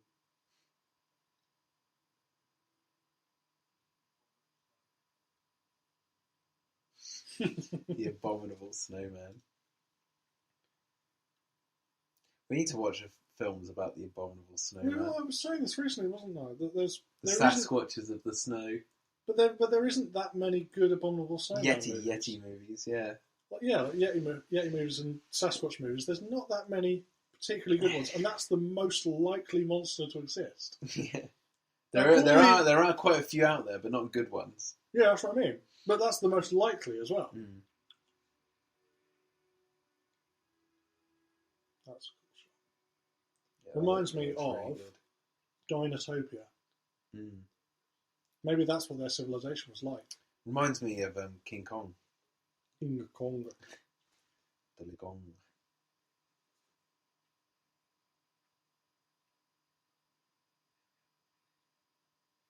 He just starts shooting at the wall. It's funny because I was speculating in a podcast at one point saying that if in the universe of Jurassic Park, do you think they would use real dinosaurs in movies, like we use animals? Yeah. And then you watch this film, and that is what this plot is about. He's using real dinosaurs to shoot his movie.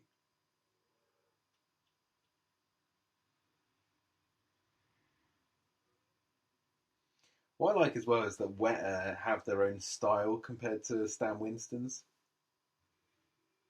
In what respects? In terms of dinosaur designs, Oh, the Jurassic Park dinosaurs have such a unique kind of style and look to them. They try quite hard to make them. But these ones, they realistic, don't they? Yeah, and in this one, they've tried to have their own style, and I think it works.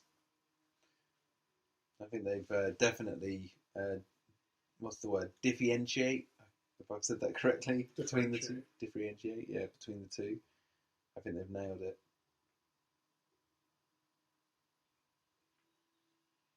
And also a good thing is they make the herbivores dangerous.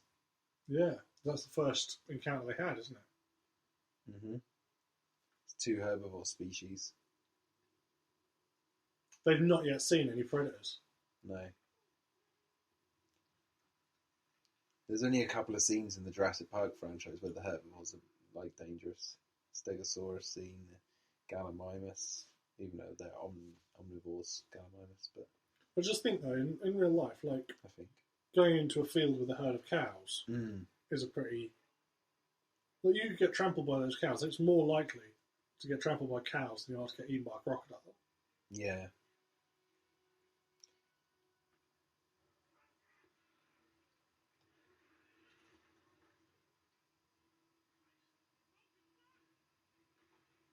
This is the scene that gets a lot of stick for having dodgy, like, compositing, dodgy CGI. But that's by people that aren't enjoying the movie. I guess so. I think it's alright. Yeah, there's nothing you can't enjoy about it. 2005, gotta remember.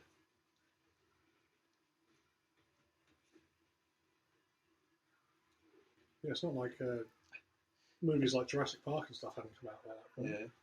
Yeah. You're just waiting for someone to get stood on. Yeah. You're just waiting for someone to get stood on.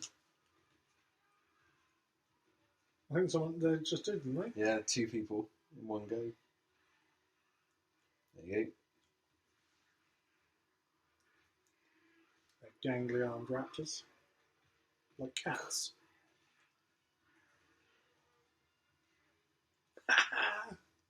Fuck you, man.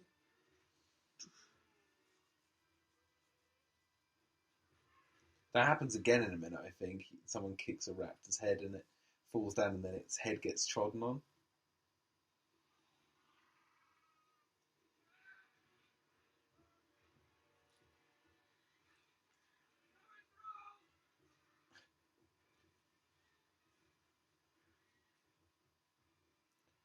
I think there's not enough shade on the characters. That's the only thing I can notice. Yeah. This is the bit where he gets stomped on, I think, isn't it? Yeah, I think so.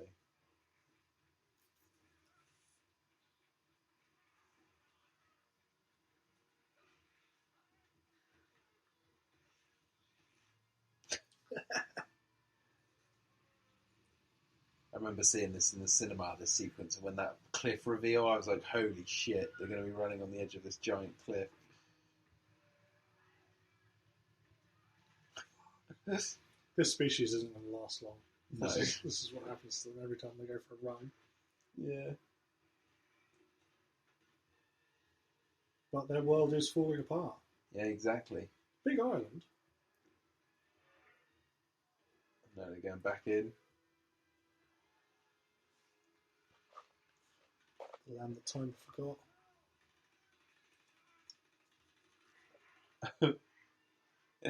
And this is when it just goes into complete chaos.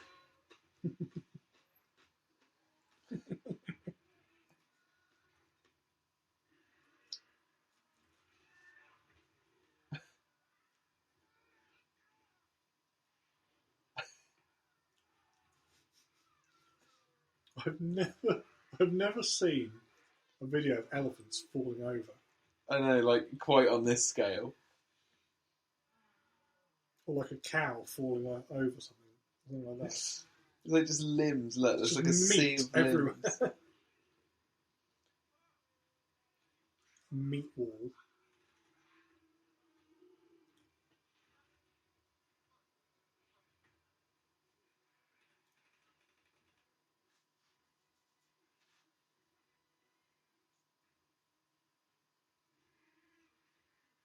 Yeah, there's some shoddy effects in this.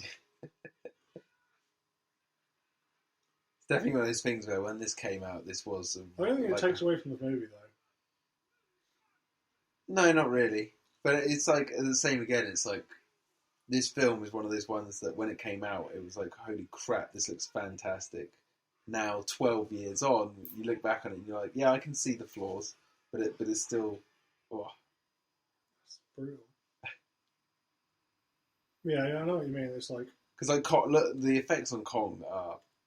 Yeah, that's fantastic. Yeah, pretty damn good. The lighting's not quite there, is it? But then you look at the new... You look at movies and they are progressing more and more. So then, obviously, you watch movies today and you think, that looks great. And then you look back on it and you're like, yeah, I can see how it's dated.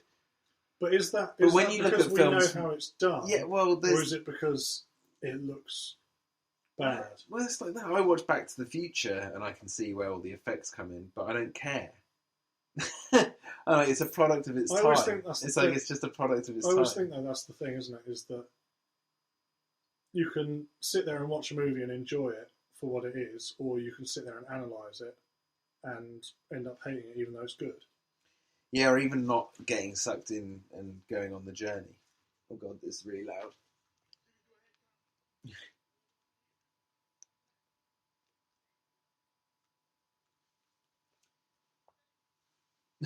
Injured? 4 of us are dead. He's just getting smashed. Do you remember how Andy Serkis's character dies in this? No? Oh, dude, it sounds so hideous. So hideous. It's like, you can't even believe you're watching a kid's film, or a family film, should I say.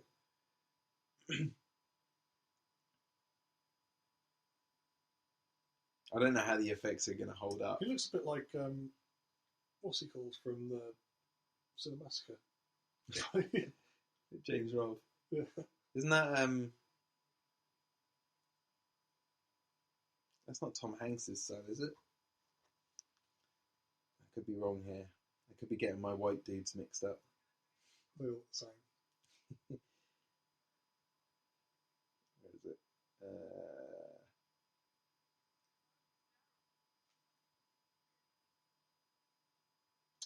My autocorrect on my phone put Jin Jin.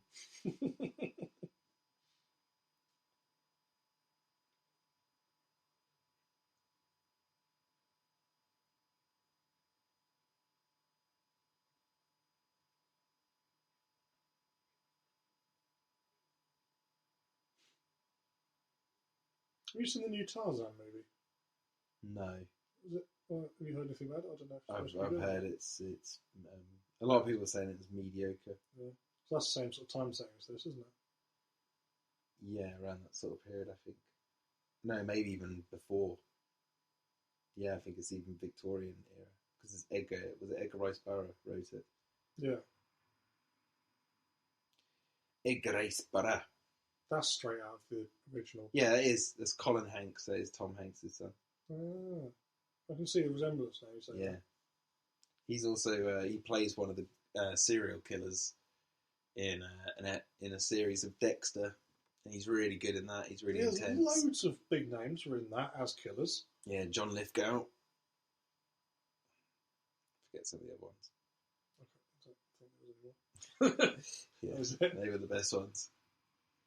Look at his radical change of size in that shot. Yeah. Look at if he held her in his hand now, she'd be like a tiny little thing in the palm of his hand.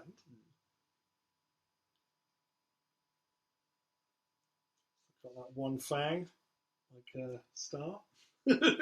Yeah. Will's old dog. Whoa. Hideous spider. Big old wiggly fingers. I love it because the forest just feels really alive. Like, you're just looking everywhere, like, oh, is something going to start crawling out? It's got that almost, they sort of capture that with Indiana Jones and stuff, didn't they? Mm. There's just life everywhere. Like there. Yeah, that giant ape. There's some life for you.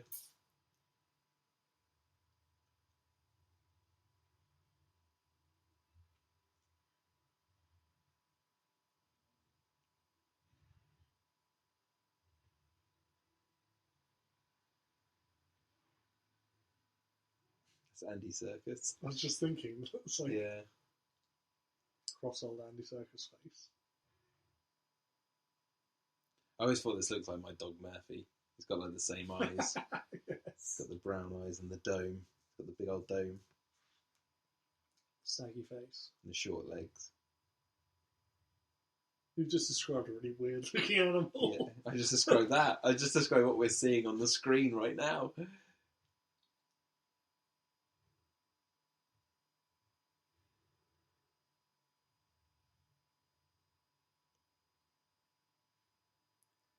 you get that? Using her skills? She just try and punch him. And failed miserably, knocked herself out on the rocks. She's just dead. She just hit her head wrong. That was it. That was the end of the film. She's using her performing skills. Dance for the monkey. Dance. Dance. Kong just pulls out a gun and starts shooting the ground. Dance. Well, he starts copying her dance. Yeah. That's what she starts doing, doesn't she? Happy monkey.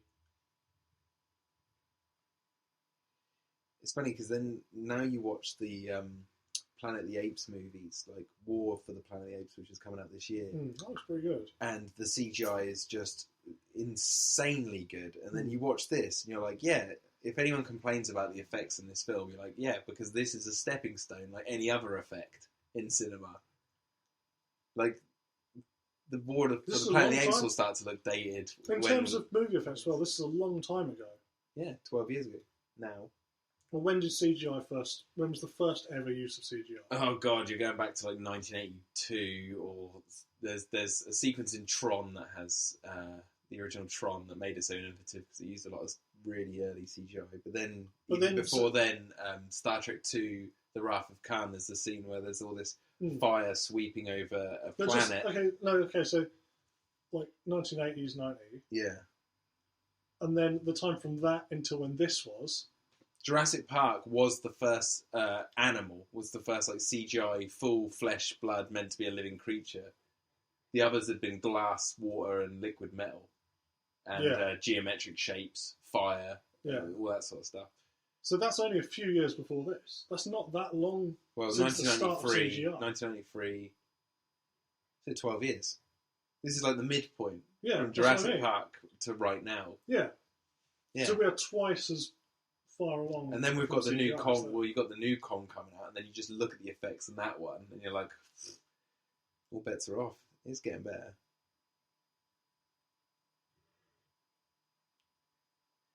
But the character is what makes it feel alive.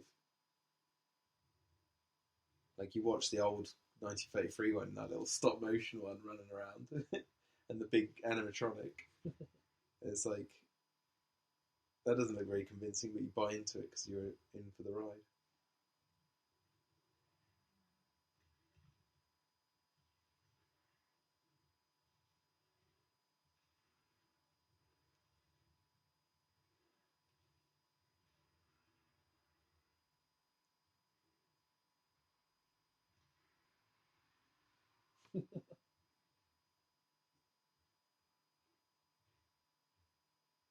He's all posturing and stuff. Got injured himself. He looks stupid in front of the person he was posturing for.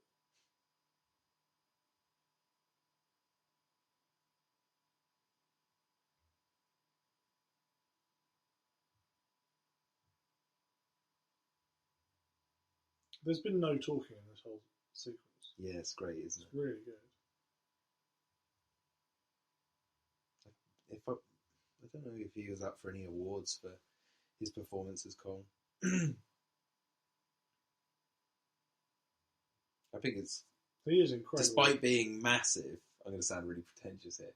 Despite being massive and gargantuan in size, Kong's subtleties are what bring his character to life in this film. Yeah, well, that's not the point. The little eye movements. That's all Andy Serkis doing. Mm. Here we go. This is the major deleted scene been added back in. I remember seeing the trailers and they had clips of this. And I was like, oh, there's the swamp sequence because the original film had that. I think it had this shot, wasn't it? It was something like that. And I remember they were sat on the raft. Yeah, and then it wasn't in the final film. And then I was like, what? And then they released this and they had added it back in. So I was like, yes. And it was way better than what I thought was going to happen. Because in the original film, a brontosaurus comes out of the water, or a plesiosaurus, and starts eating them. I'd love to see a dinosaur Vietnam movie. Oh yeah, so have you heard Kong Skull Island is coming out? Yeah. That is actually set during the Vietnam War. Look at this. Oh. God, Lizzie would love that.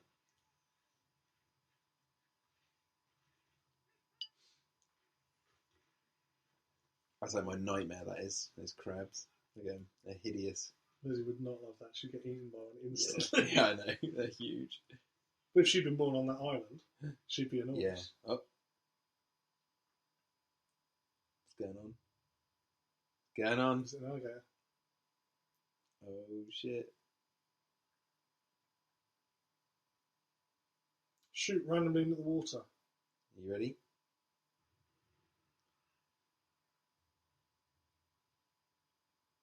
This is so awesome. We're not going to be talking much for it.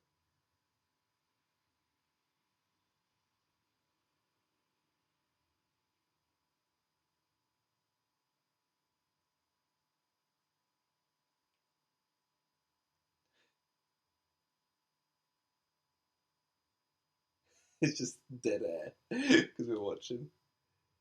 Yeah, this is good. Yeah, it's so tense.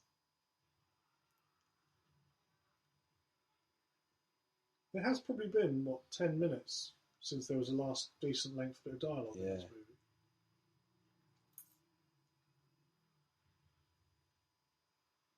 Is that like a sort of big catfish thing or something? Oof. No. Think smaller fish that are very ravenous. Piranhas. Giant piranhas. But they're like eel piranhas. And they're fucking massive.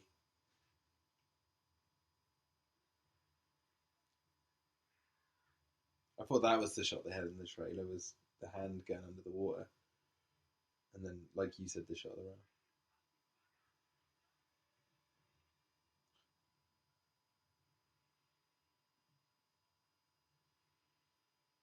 Very clear water for a swamp.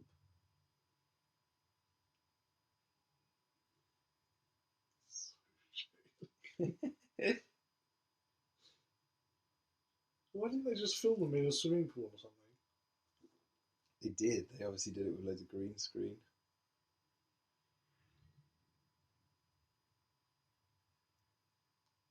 It's just gone. It's fucking dead.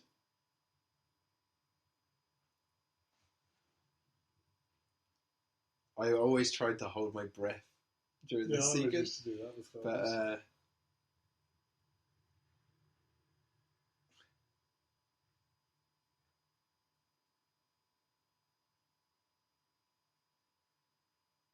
so imagine being a little worm underwater.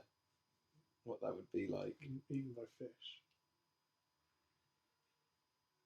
I'd get out of that water as soon as I could. So that fish could have just turned its head sideways and gone through that gap. Yeah. That fish are dumb.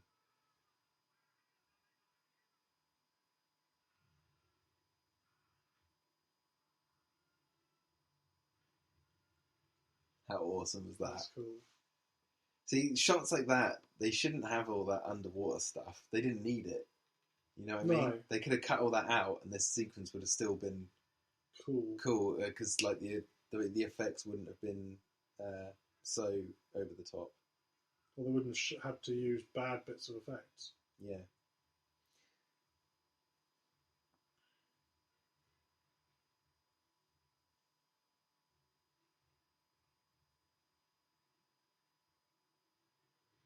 That thing has just eaten 2 people. It probably wouldn't want to eat it. I don't think there's one. I think there's like 3 or 4.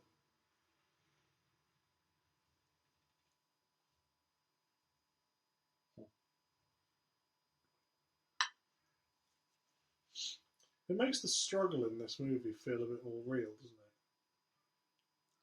Yeah, because they're all like getting disbanded so quickly. No, I mean, but I mean, like with the theatrical one, the sort of struggle of them just trying to stay alive on the island doesn't really come across.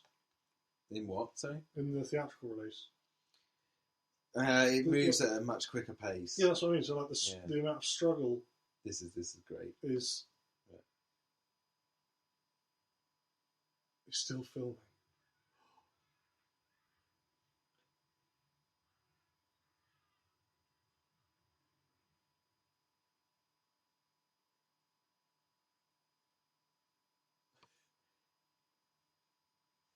Just filmed him being eaten.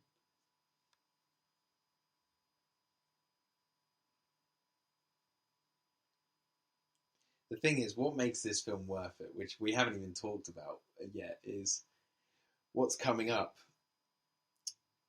This is my favourite bit of added footage. This bit? This bit, yeah. These few seconds when they're walking through the footage. Yeah. And she's that was so worth it, those extra few seconds. Yeah. Now, the thing that makes this film massively worthwhile is obviously the V-Rex fight with Kong. Yeah. I just thought we should do, like, someone should do an extended edition of the movie where it adds like an extra hour, but all the extra hours just them like walking down roads, and driving to where they need to go. Really boring. They think they can hear her.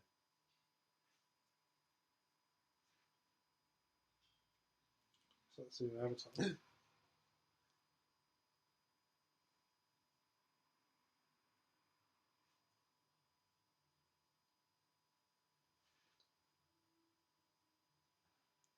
He just shot an arrow. He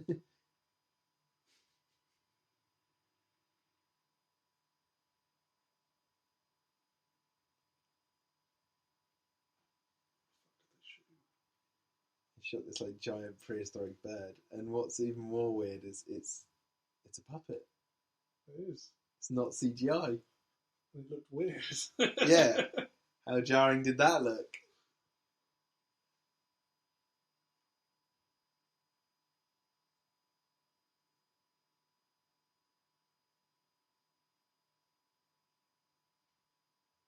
I love when people say when they're watching films like it's like, oh, it's like you're watching a cartoon.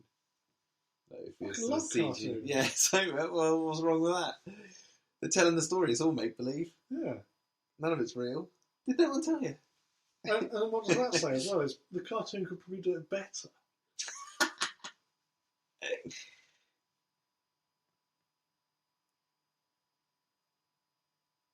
Yeah, so they had that random bird.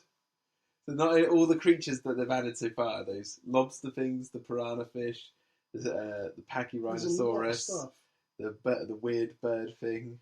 I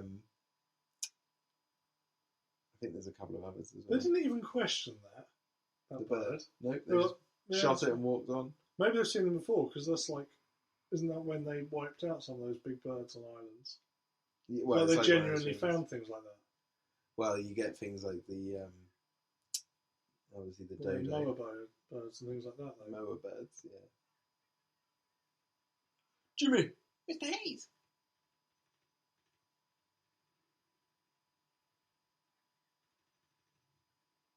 That's right. Draw some attention.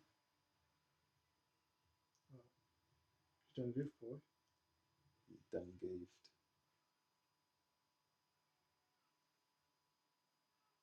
Crushing him.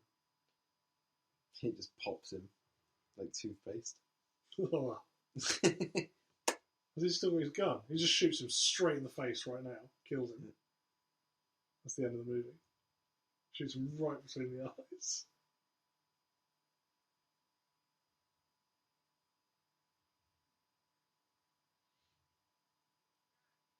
That's funny because I think this film might even benefit from being in like a scratchy black and white style, like the original.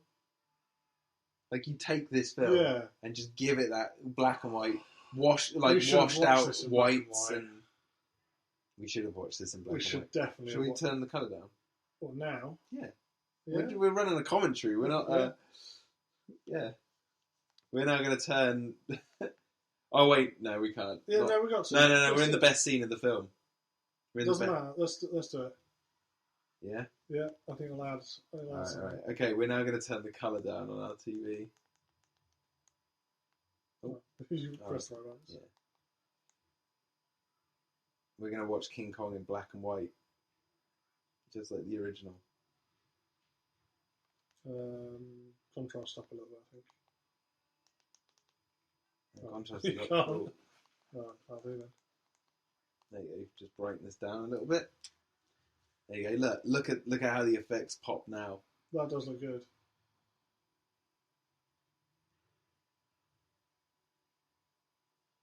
Oh my god! It like tenfolds makes it look more realistic.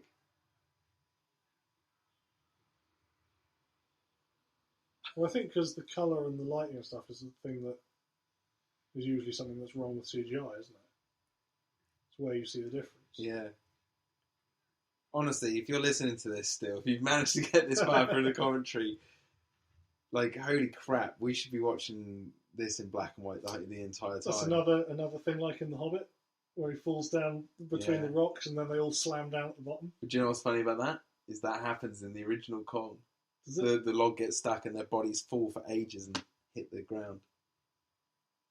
That's one of those lizards I was saying about earlier. Oh, it just looks like some sort of painting from an old natural history museum picture or something. Yeah. That's what I love about the dinosaur designs in this. They look like kids' toys. Yeah, like that one there looks like I don't know, the early Victorian renditions of like iguanodons. Yeah, that's exactly what.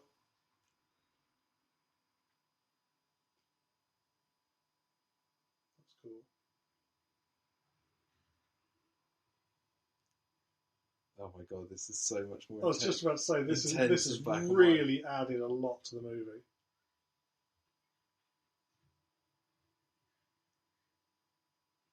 Could just do with the contrast being up higher. Nah, man, it's perfect. No, I mean we can't turn up more. Oh, right. Oh yeah. What was it killed by? Oh.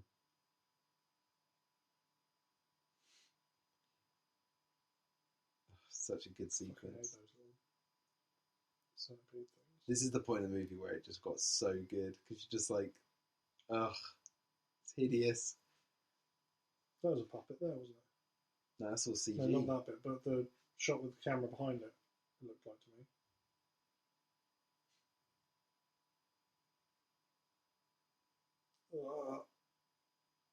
He's biting the tips of its things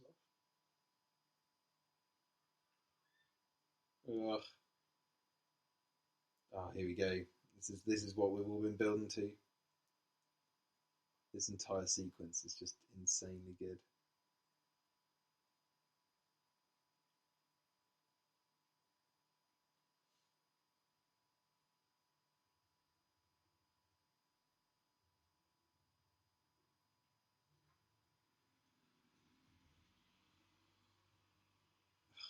That looks awesome. It looks so real.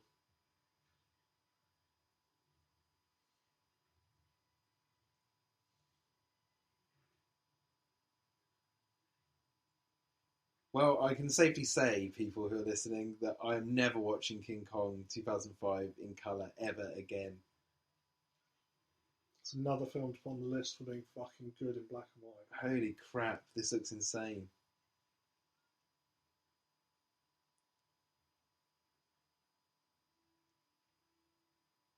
It's like you don't know where to look because it's so like visually stunning. They're not trying to make things stand out and stuff, are they? With giving things bright colours and this sort of crap. That's cool. They're called V-Rexes because they're like as if T-Rexes kept evolving. Like, what would a theropod species evolve into? And it's like they're just these humongous monsters. What's that? This is another one.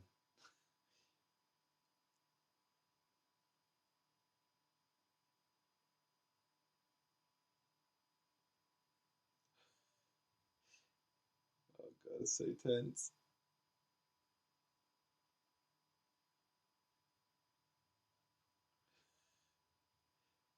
That's fucking cool.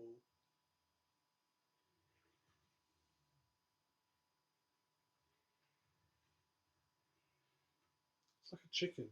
Yeah, I've seen videos of chickens trying to get like seeds that they can't reach. Yeah. They go insane. Well, how small his eyes are.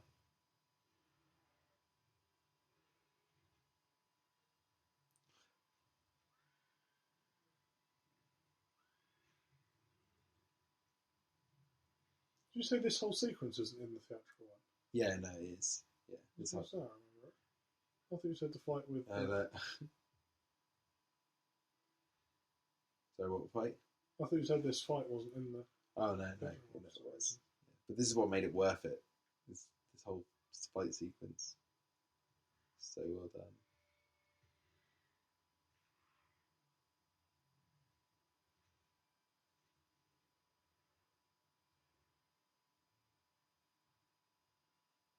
The music. You can sort of almost imagine it done with miniatures. Yeah, like stop motion. Yeah. Almost has that same kind of feel.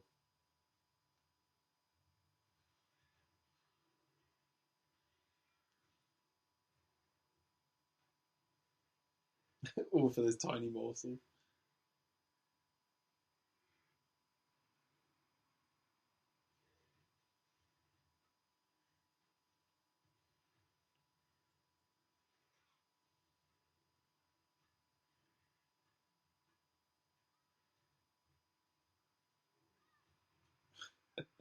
A hideous hollow sound that they have when they're snapping their jaws. Yeah.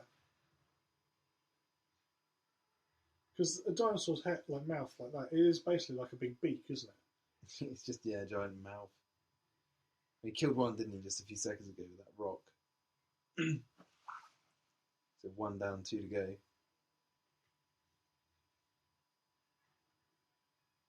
Just clobbered it right in the face. I can fucking bite you too, he says. It's funny because obviously this is never happening in our universe. So it's like if a T-Rex really did land on its back like that, it's broken back. Yeah, instantly. I love this bit when he pulls it down.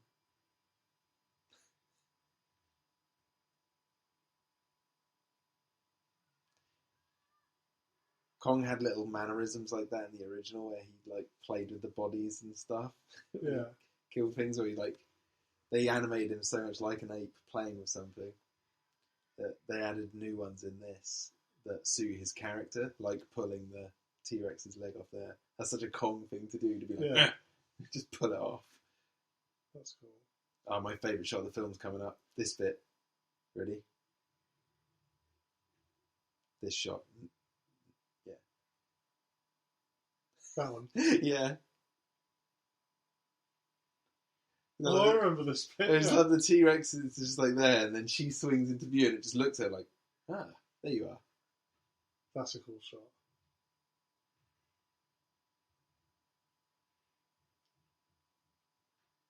The T-Rex used his foot to kick off the side, didn't it, to go and get her? To, like, create a swing. That's quite an intelligent thing for it to do. Instead of just sit there thrashing about in panic, like, to compose itself and go, right, I'm going to kick off this wall and try and get this meal.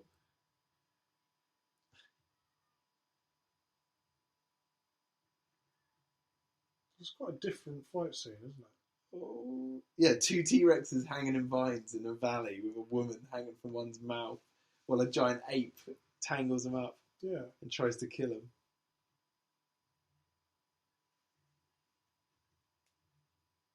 A circus performer.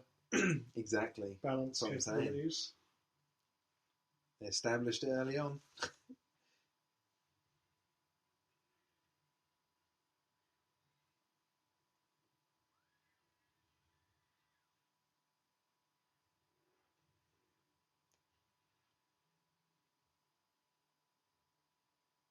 It's kind of one of those things. Yeah, this looks so impressive in black and white. I can't praise it enough. That's fucking awesome. So I'm sure that these shots would look awful in colour. Now I'm just thinking that they just look crappy. Well, the colour version looks fine, but it's like, but watching black and white, you'll see what we mean. We should have done it at the start. Yeah, we should have watched it from the beginning like this. I love how intense the sequence is that we don't really have much to say because we're so engrossed in it. Yeah.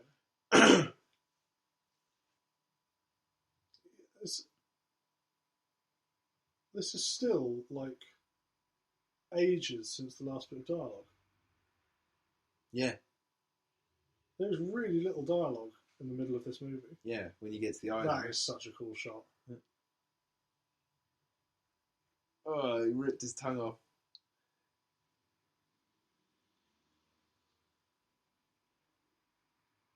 Oh, we haven't even got to the... Oh, God. It's kind of like how people wrestle alligators, isn't it? Yeah.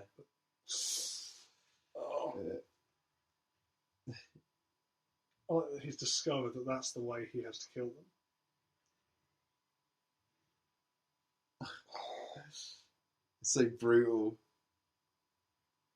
And then he's playing with it.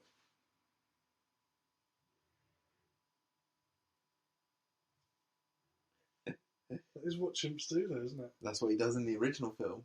All those movements there, he does to the corpse they of the original one. They must have sat there with, when they did the original, they must have sat there in the zoo or something, looking at the chimps and feeding them animals and stuff. To learn how they... Or just observing them in the wild.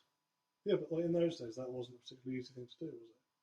It was if you're an explorer and then you just write it down rather than film it. You'd write it into a journal, wouldn't you? What you've observed. Yeah, I suppose. And then it's just up to the scientific community. But I mean, so when they made the first stuff. Kong movie in the 1930s, then they'd have had to it might do have been, all that research. It might have been like they spoke to scientists. They would have done exactly what these guys have done with this one.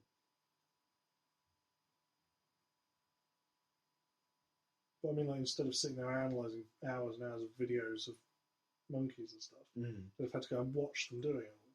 Yeah. She just vomits. God! It just falls off instantly. Gets hit in the head by a branch. Now, so does Tom think of her as being like a child? Or like a baby gorilla?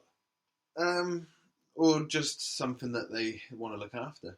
No, because he like threw it up onto his back then. Oh, maybe. As if it was like... Because that's how they carry the baby. Well, the young... Yeah. Are in like there. They hold onto the loads chest. of insects is this. Well, in the original King Kong, there was a spider pit sequence when they landed in the bottom of the ravine. In the original film, the people who were at the bottom of the ravine died because when they hit the floor. Yeah, well, all of them. Yeah, but or apart from one of them, I think. But like, if I remember correctly. But it was lost. But Peter Jackson obviously added it into this version.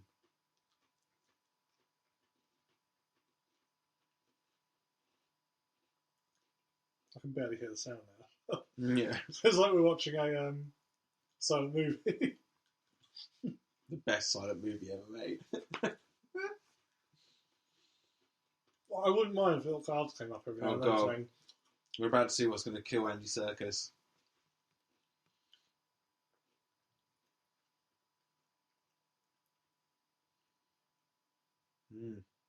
Grief. Jimmy, come help me up. Crick my back. Oh, you lost your footage. The sunlight's hit the film. It's ruined. That means no one will believe him. Yep. Unless he can get the monkey back. Or the ape.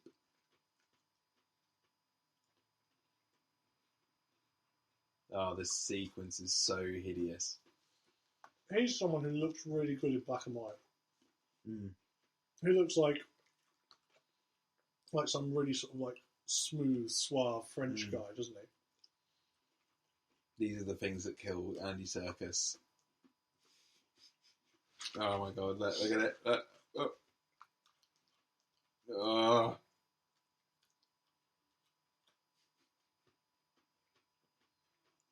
They literally fought the most hideous thing ever. Prolapse leeches. Prolapse leeches.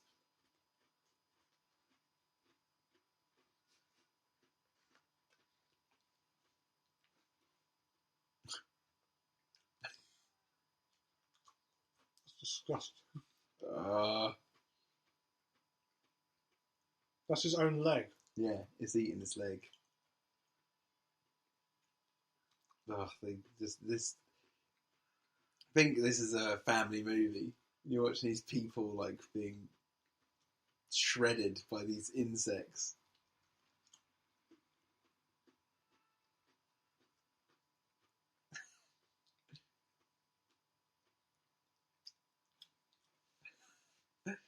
So nightmarish. This is like a made-up story, though, isn't it? It's like it's like if some kid was really over-exaggerating with what had happened. Mm. Ugh. Just hit it. Oh shit! You done goofed. Andy Serkis played that worm as well. He had to act eating his own head. Ugh.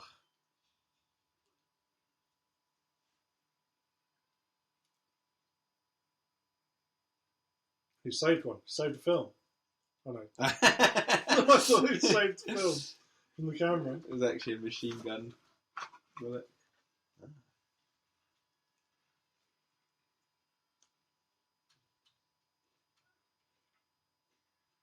Jack Black's just gone mental in the corner.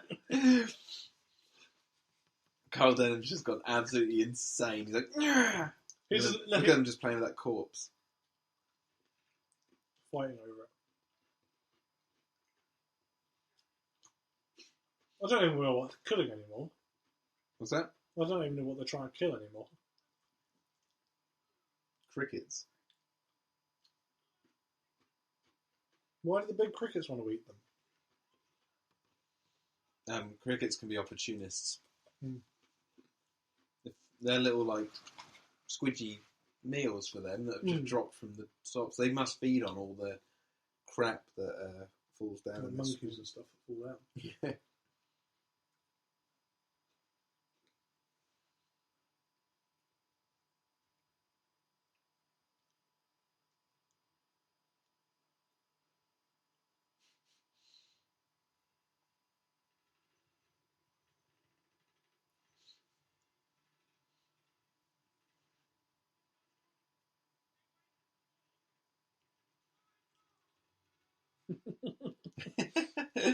Why did you think that was a good idea to swing on that rope?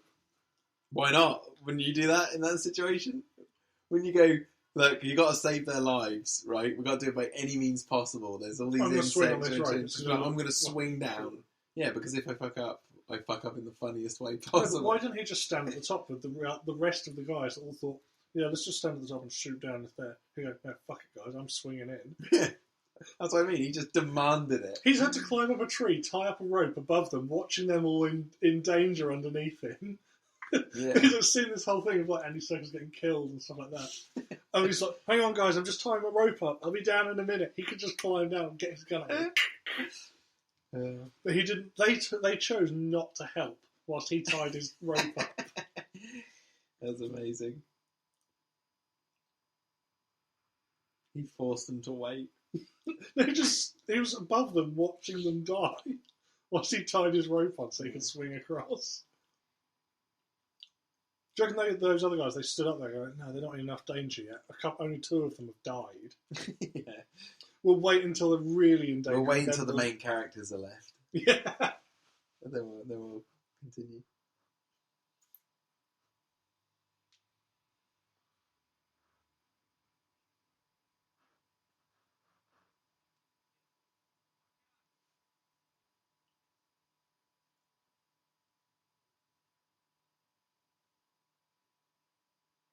Manic eyes. He just said you get to watch it all in colour.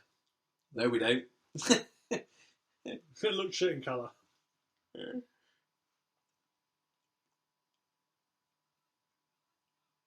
That is crazy. You can, we just found a way of just fixing the film. Yeah, I wonder if it works for, other shitty films. Yeah, black and white just... That was... This shot here... No, this shot here was in the original, and that was the only time you saw one of those things. Mm. But obviously, we had the scene earlier where... There's a skeleton of another giant monkey, look. Yeah. There's loads in this. He's the last one. What was I just going to say? We discovered a movie that is really, really not good in black and white. Do you remember what it was? Which one? Avatar. Oh no, Avatar started... No, Avatar started... Awful in black and white. No, Avatar, we didn't get through it because we had other things we wanted to watch. It was so bad. We started it and then we were like, oh, do we really want to spend 3 hours watching this? And then we said no. It's not good enough to watch in black and white for 3 hours. I don't know. Maybe that's another commentary. No, I don't think it's good enough. For another day. I don't think it's a good enough film to watch. They've just announced the next 5, haven't they, or something? Yeah, I don't know. I'm just taking it as this. They can announce all they want. No, I'm going to see whatever comes out. He's just said he's finished writing the scripts and they're now going to start production. Yeah. No, what I'm saying is I don't mind what they announce they're going to make because I'll just watch whatever I fancy watching. So if one day I see that Avatar 2 has come out, I can watch it. If I fancy it, I might not want to watch it on that day. I don't know what I'm going to be doing in 2019. No idea. You'll be busy at your premiere of your new movie. Avatar 2. Ass Cheeks Boogaloo. That's exactly. Next year, licensing is going to go out the window and you can just rip off. It's about alien ass cheeks that come down and... You can just rip off whatever you want. Anyone can produce a movie. Look at this fool. Look how real Kong looked in that shot. Did you see that?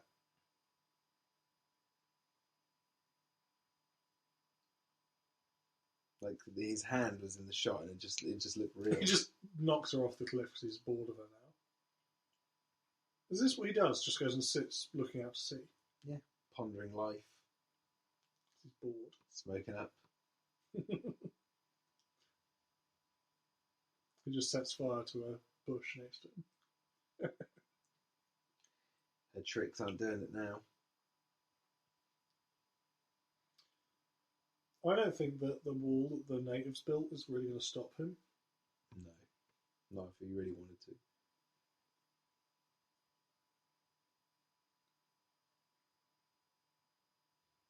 It's funny because it was in the news the other day that they reckon scientists have found another lost continent. Or found a lost continent under the ocean. Hmm. So there's another area of the world that we didn't know about. Or was once known and then lost. Atlantis. Mm. It's going to be Atlantis.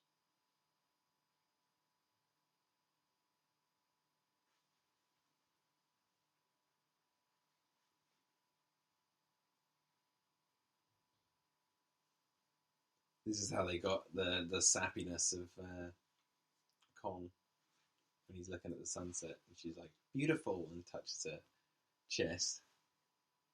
And then he just looks at the sunset, and then it's like later on in the film he sees another sunset and just starts doing it like this. And that was like everyone in the cinema going, oh, Kong, what are you doing to us? You're breaking my heart. Yeah. Don't go breaking my heart. His wrinkly old paw. Leathery old hands. Leathery old mitt. Her hand just went through his thumb. He just goes. Yeah, he just throws her off the edge. He just goes. There's nothing stopping him. He could just go like that. Just throw her off.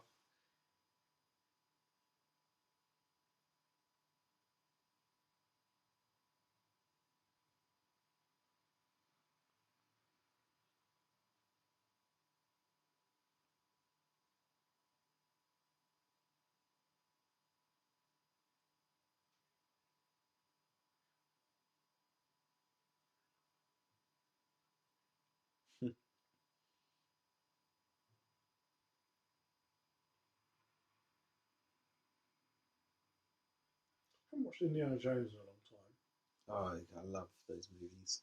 Hmm. Fourth one, not so much. I like the fourth one. I do like it, just not as much as the other ones. Unfortunately, I think the arguments against it are weak. Like the thing that people always say is they don't like that it's too jokey, it's got aliens and all this sort of stuff. I'm not bothered by the aliens. I just don't like seeing that CGI alien at the end. When it was the 13 crystal skeletons or however many it was at the end, and their skulls were just looking around, I found that way more creepier than seeing all the bones joined together to create one CGI alien that looks straight at the camera. Yeah, I suppose. It was like it like the other Indiana Jones films, you didn't see the full potential of the magic side of it. Like you saw glimpses of it, like the arc opening, melting faces, and ghosts going around. But even then, the ghosts weren't like clear; they were blurry and like almost like mist. Yeah, I know what you mean. They sort of took it that one step too far. So I didn't mind the aliens being in there because you got all the supernatural stuff anyway. So it's like, I like the spaceship thing at the end. Oh yeah, the disc, everything like that. I think that was good. There was too many characters going with Indiana Jones to the last bit of the adventure. There was Indy, his son, well, that's what the I was woman, just thinking of this. John Hurt's character, the Ray Winston. There was 5 people. That's what I was just thinking of this. Is they've got a lot of main characters, haven't they? Yeah. Well, if you are still synced up correctly, then you should be seeing Jack Driscoll punching his way through the forest looking for Anne. Punching his way. That's how you have to travel through.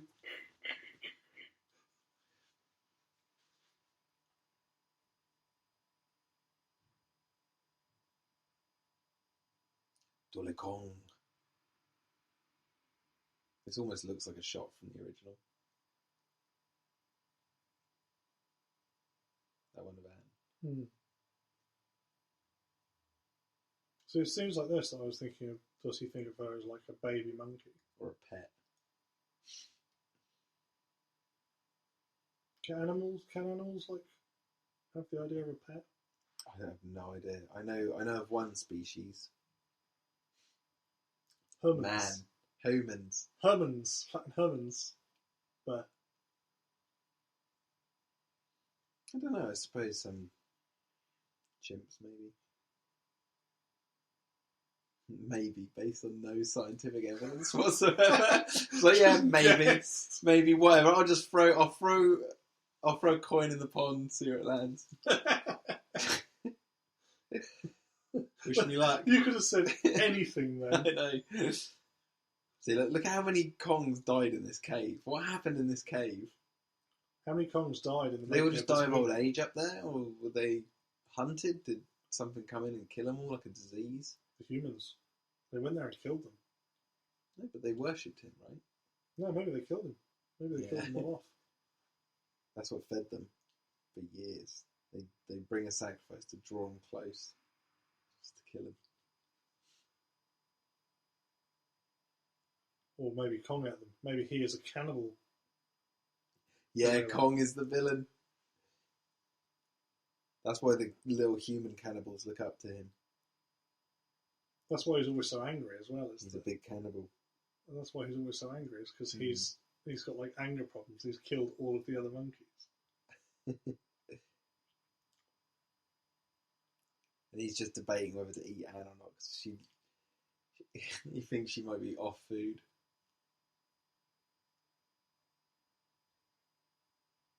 still hasn't really been too much talking, has there? No. Even still. I like that about this. This was It's like the ringing around. I never thought of this as being that good. We did totally miss the opportunity to watch this in black and white from the beginning. I think we should say on the stuff of this video that people should watch it in black and white. No, I think I'll just leave it as it is and put a tweet out.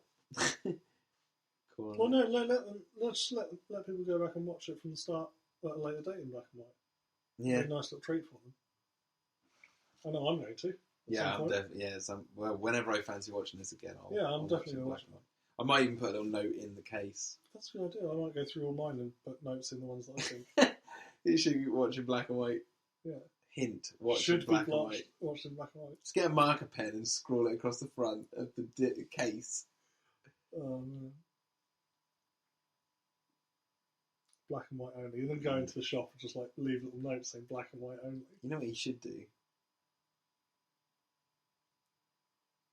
Oh, he's awake.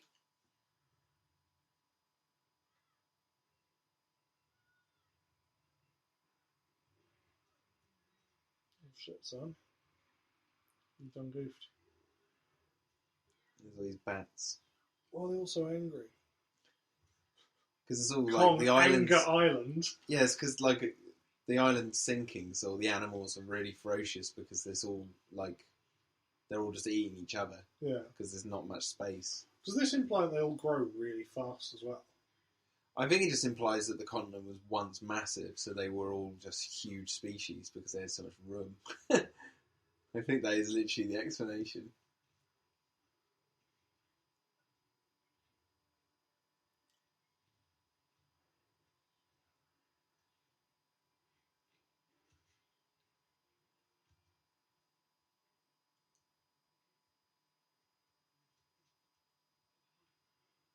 In the original, he's fighting Pteranodon. Just one Pteranodon, on the side of the mountain. Pteranodon. I wouldn't want to stand there. Oh, pulled that one apart. Or stand on the edge of that. Yeah, I would not want to stand there. Not while a giant ape and all these giant vampire bats are fighting each other right next to you. Why did they run away from the small piece of safety they were in? Climb down the vine that wasn't there a minute ago. That wasn't there because he was sat on the top of the edge of the cliff and you could see it clearly. Yeah. Maybe he took a dump and that was it, like sliding off the edge. Look, it's his intestines, like one of the... Where do they expect to climb down to as well? They're at the end of the rope now. The vine, whatever it is. Oh, they're going to glide on a bat. Oh dear. No, he's lost everything. If she holds onto his trousers and they fall down around his ankles now, that would be the ultimate. With a little penny whistle saying. Well, I'll say this. In the original Kong, that ledge is over the ocean. Mm. And when they're climbing down, they plan to just drop into the ocean. Oh, okay. That's allowed. Yeah, but this one, they decided to change the location to in the middle of the island, over land. So, like you said, it's a convoluted way of getting them to this point, when really it didn't need to do that at all, because the original did it exactly the same. They land in the ocean. Even if they had it over a lake, that's all it would need to be. Or maybe not so high up. Yeah, I think they made it look too high up. Yeah. And the establishing shot of it when they first were up there, when you got the first pullback shot, that should have been pulled back and it was a lake and not as high up. Yeah. Yeah, I agree. It's like the scaling on this film is like slightly... That's why you got to watch the original, man. The original's perfection. Some dubious ethics, but this product of his time, like I said. Oh. What does that do? It whipped him in the face. That's all it did, was they cut the rope and it whipped him in the face. Yeah. And there is a reason. He had an accident or something, I think, and got the scar across his face for the last part of filming. So they had to do a pickup of him getting whipped in the face to explain why he has this scar down his face. Why did they just have the bridge lowered down for the whole time? Yeah. Because they had it as if... No, but they had it as if... No, because they were just stood there as like, should we cut it down? to let them across. And they were like, why are we hesitating? Oh, no, because they wanted to get Kong really close. Because if they made it through, and they'd be like, close the gate, and close it, and Kong's still halfway up the hill. Oh, so they can catch him. Yeah, yeah, so they wanted them to be there going, hey! So Kong's getting closer and closer, and then let him through. And then, yeah. They're going to fucking get him. That's why. I think he injured himself while they were filming, so they had to go back and film a scene where he cuts the rope and it whips him in the face to explain the car. I think he had was it a motorcycle accident? Oh, it was ages ago that I watched the making of it. Like I watched the production diaries yesterday, but that wasn't explained in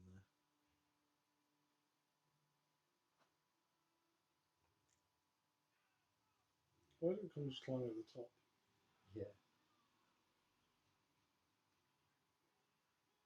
The never-ending crew. Yeah, there's loads more of them. Like There's loads. They just keep coming. Smell this shit.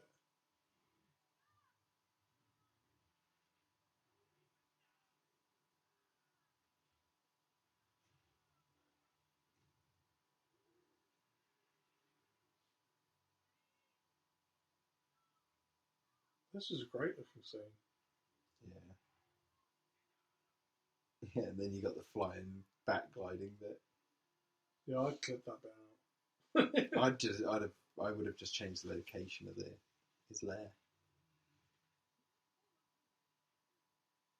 It would have been fine to glide on the back from the thing if the thing was going to work. You know, if they could have dropped down from the rope into water, that would have been fine. Because then Kong starts lifting them up, so then they change their plan and the opportunity comes along that a bat's nearby.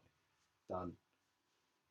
But over land, it's so dubious. It's like, and the vine just appears.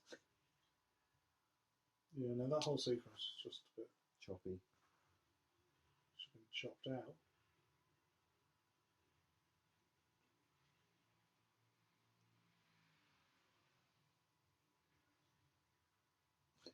This is the nameless crew.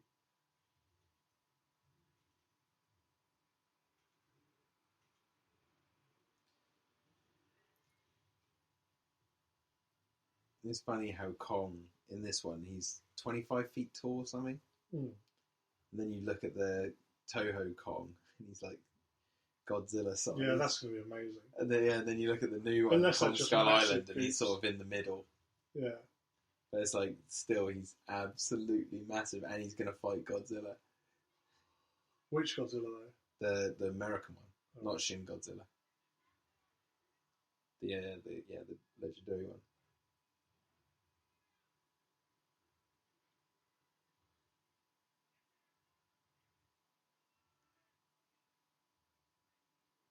I wondered if Toho had some input in the new Kong.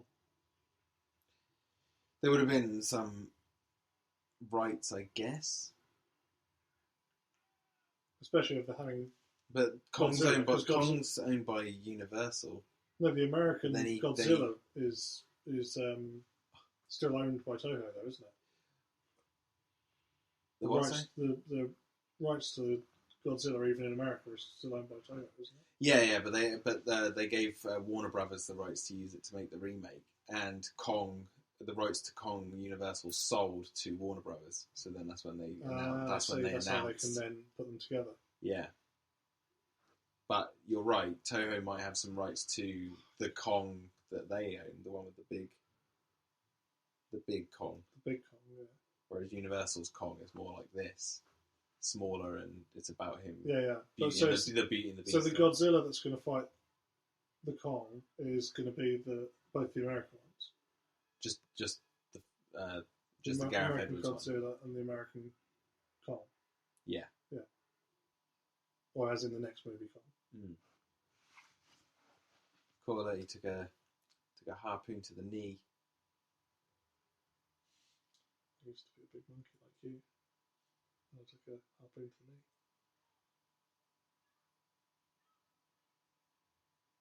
Look at what he's holding as a gun. That is ridiculous. That's a whaling gun, isn't it? Do they actually use them, though? Yeah. With like a massive heavy harpoon like that. Chloroform to the schnoz. Fucking... He's vaping.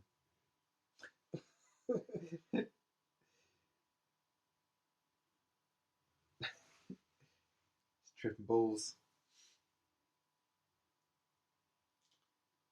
See you guys later.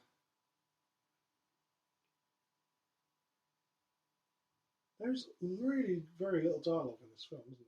That's good. Well, throughout the whole Skull Island sequence, pretty much, yeah. That looks great.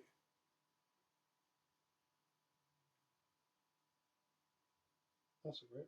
I'm not afraid to say that I welled up when I watched this at the cinema for the first time. I was so sucked into the story that I was just in the moment. That's good.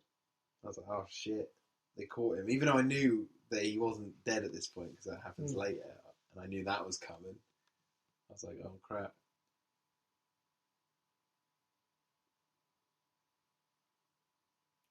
But it's funny because I actually feel more sorry and I well up more when the gorilla dies in Rise of the Planet of the Apes. After it fucking takes the guy out in the helicopter and he blasts it with a gun right to the chest. And then it sits there and it's like dying and its hand shaking. When's the new one of that now? This year. It's quite soon, isn't it? Yeah. We should be watching this. Why aren't we watching Rise and Dawn? There's a perfect film for you and me to watch. Our 8 movies.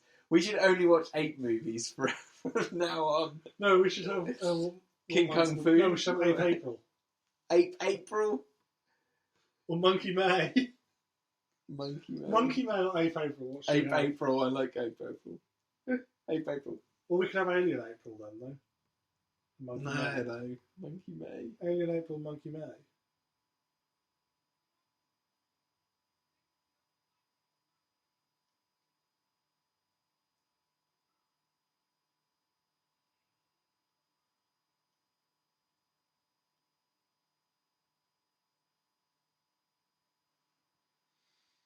And then we cut to 1933. Now, I think this black and white is going to really make these sequences... This looks fantastic.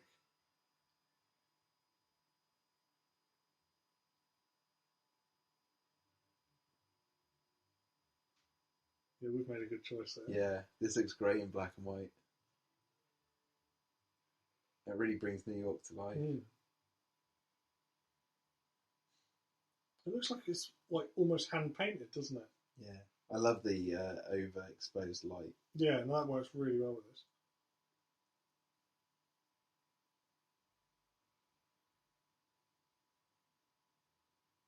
I'd like to watch Great Gatsby in black and white. That has some effects in it that are really hokey, but if you watch it in black and white, that might help. Yeah, the car chase bit is poor. Yeah.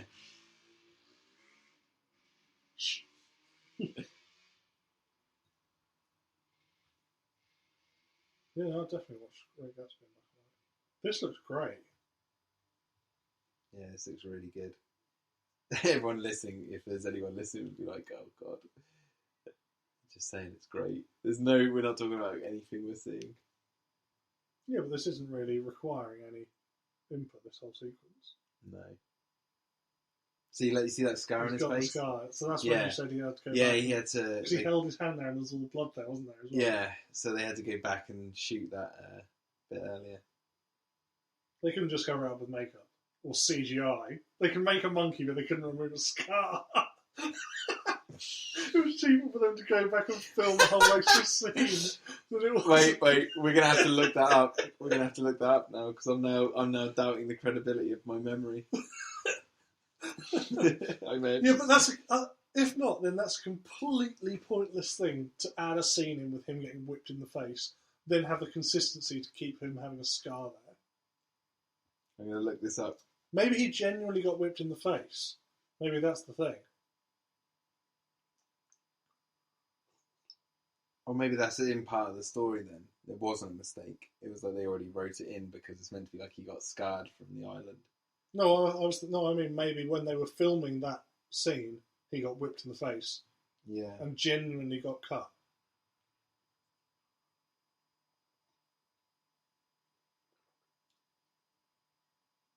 No, there's nothing online about this. They must have just written it in then. But why? That's such a pointless thing to add in. It doesn't. No, it might be like a vision, like I was saying. Maybe it's little in jokes. Yeah, I was just talking out my ass then. I swear I heard that though. I swear that's what happened. The internet can probably tell us we're wrong in like 10 minutes. Oh no! Oh, I'm getting it confused. With real life. No, there is a film. Just I'm getting it confused with another film where someone gets hit by a whip. No, not a whip. A licorice whip. I think that's Indiana Jones. In Indiana Jones, Last Crusade, there's a young Indiana Jones where he holds the whip for the first time and uses it. The first time he whips it, it cuts his chin. And the reason that is because Harrison Ford has a permanent scar on his chin from a motorcycle accident. So they wrote that into the story of the third one. I think there's quite a few. Maybe I'm getting that story mixed up with this. I think there's quite a few events like that have happened in films and they've kept it in the real footage. Because there's in Lord of the Rings, there's a scene with, what's he called? Viggo Mortensen, his character. Oh, when he kicks the helmet and breaks his foot. Yeah, well, that as well. No, there's a scene when Boromir dies. And they're fighting on top of that thing, and they see the orb thing. Yeah. Whatever it is. And I can't remember if he jumps off the top of some of the rocks or somebody goes like that and he hits himself in the face and he chipped his teeth. Right. And they glued his teeth back on, but he carried on filming and he's got like a bit of blood there and stuff. And that was like a genuine cut.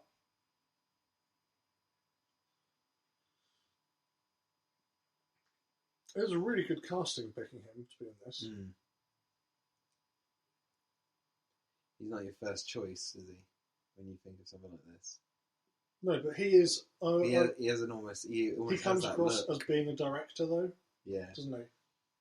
Well, he is a producer, isn't he? Yeah, I mean, like he can act the role of that as well.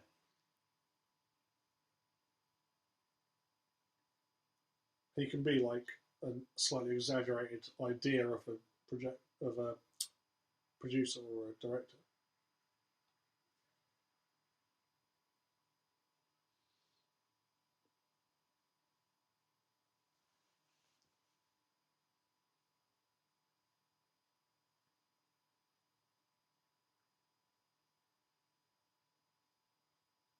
So funny how, like, in the original film, they're not on the island that long because it's a short movie. So they go to the island. There's a little bit of an adventure. They rescue Anne. This one, isn't it? What's that? It's about 2 hours of the film. If this is on the island as well, isn't it? Well, that's what I was going to get to. It's like this one, because there's a lack of dialogue and you're on the island for so long, going on this crazy, crazy adventure. It almost feels like two different movies.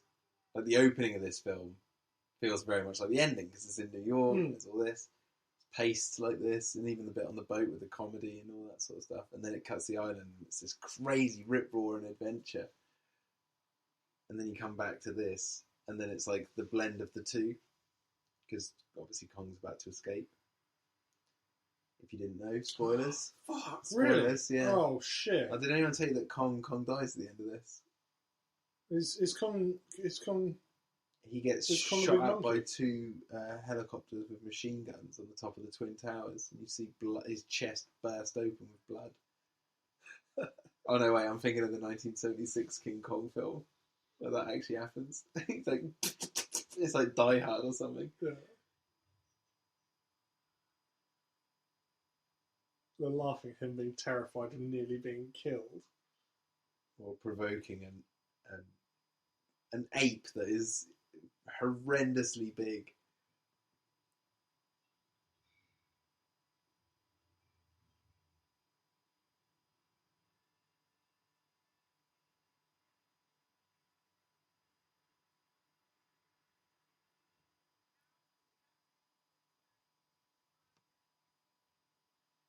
Human beings are the monsters. There's the old fable it's telling. Moderation is key if you want to fuck with nature. Life will find a way. Exactly. Obviously, he's going to come back to get his shot.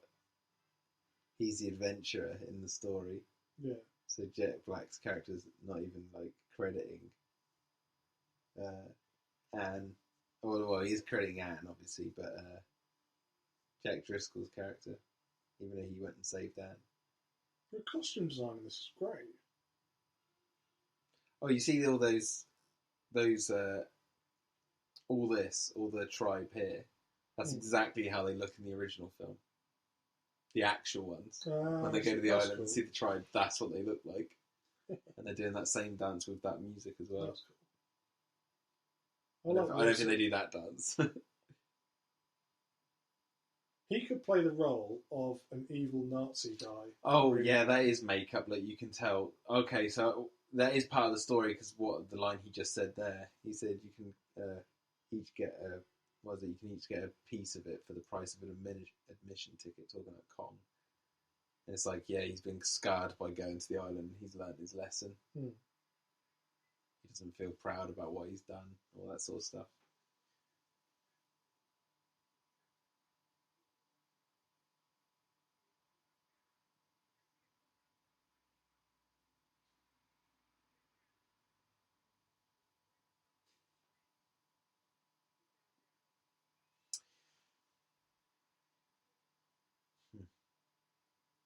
King of Konga. It's about to get freaking awesome. Kong's about to go ape shit. Literally. Flinging all over the stage. Starts flinging huge mounds of dung at the audience. Look at the symbolism there. Yeah. It's held out like Jesus on the cross. I thought you were talking about how they were lining up perfectly. Because Kong was strapped up and so was she, and the camera angle was going down until they aligned. Yeah.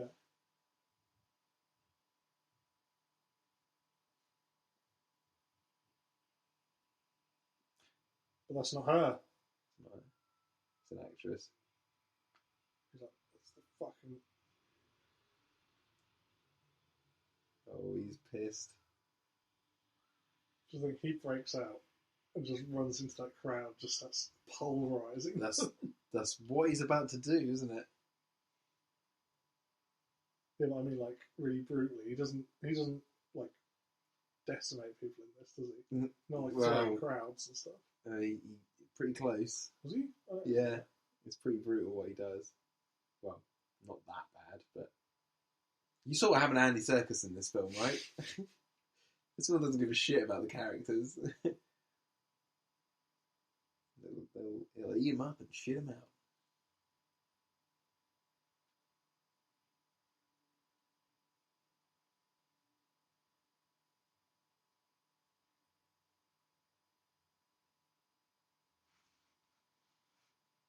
Just crying a lot.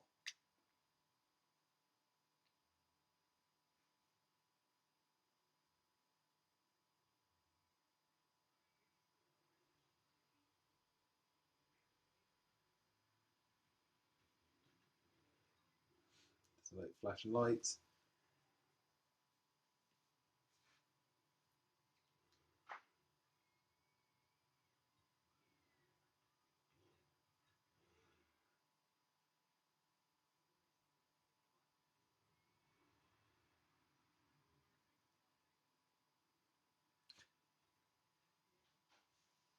Makes a swell picture. It's funny how like Jurassic Park is telling the same story. Yeah. With John Hammond as the one who's like exploiting these animals for like showmanship.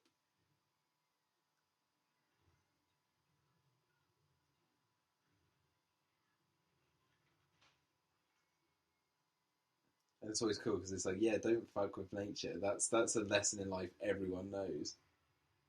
It's like if you screw with nature too much, then it's going to come back at you. And the thing about things from nature is they're awesome. Picture up.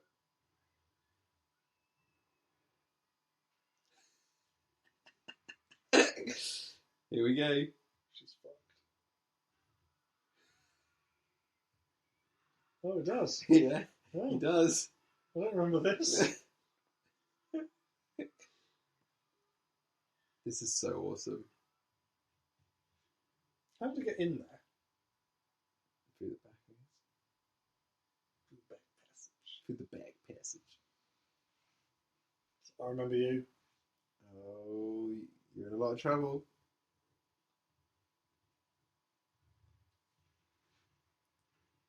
Oh shit! God, that looks cool. That looks so real. That looks great.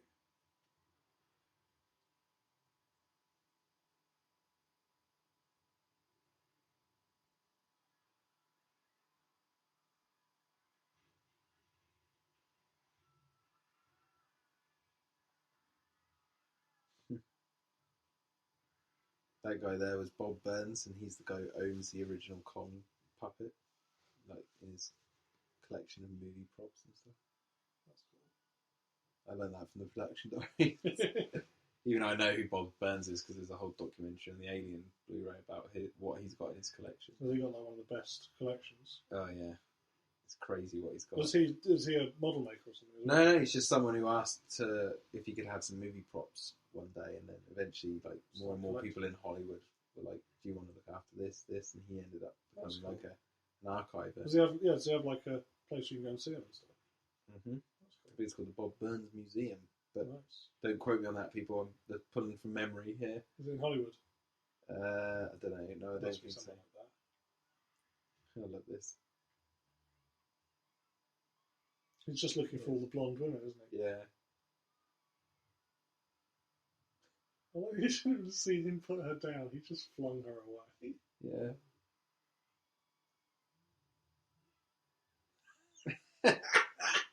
He's so angry. Yeah. Next, Bobs. He's like really panicking. Oh, I remember. It's all icy as well, isn't it? Yes, it's Christmas time. Christmas time. It's a Christmas movie. It is a Christmas movie. Yeah. And it came out in Christmas. It came out at December 14th. Should be freezing. Yeah.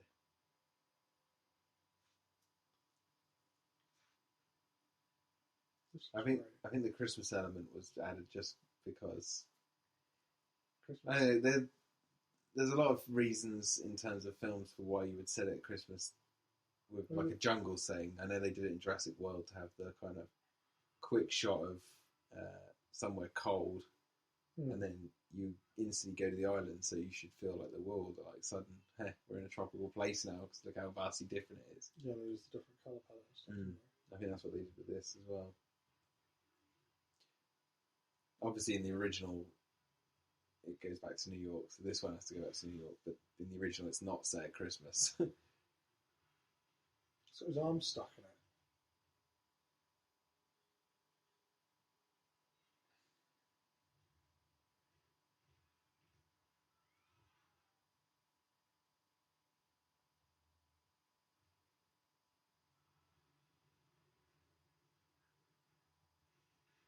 Some of these cars still driving. This looks really good in black and white.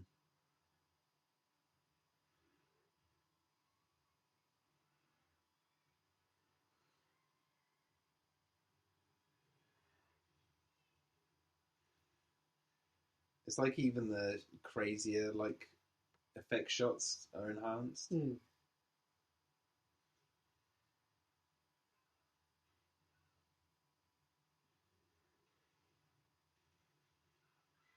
You notice he hasn't been doing his like the sort of jarring missing frames shots recently. Yeah, that's what I mean. It's like they're only like really at the beginning. He does it in Lord of the Rings as well. Yeah.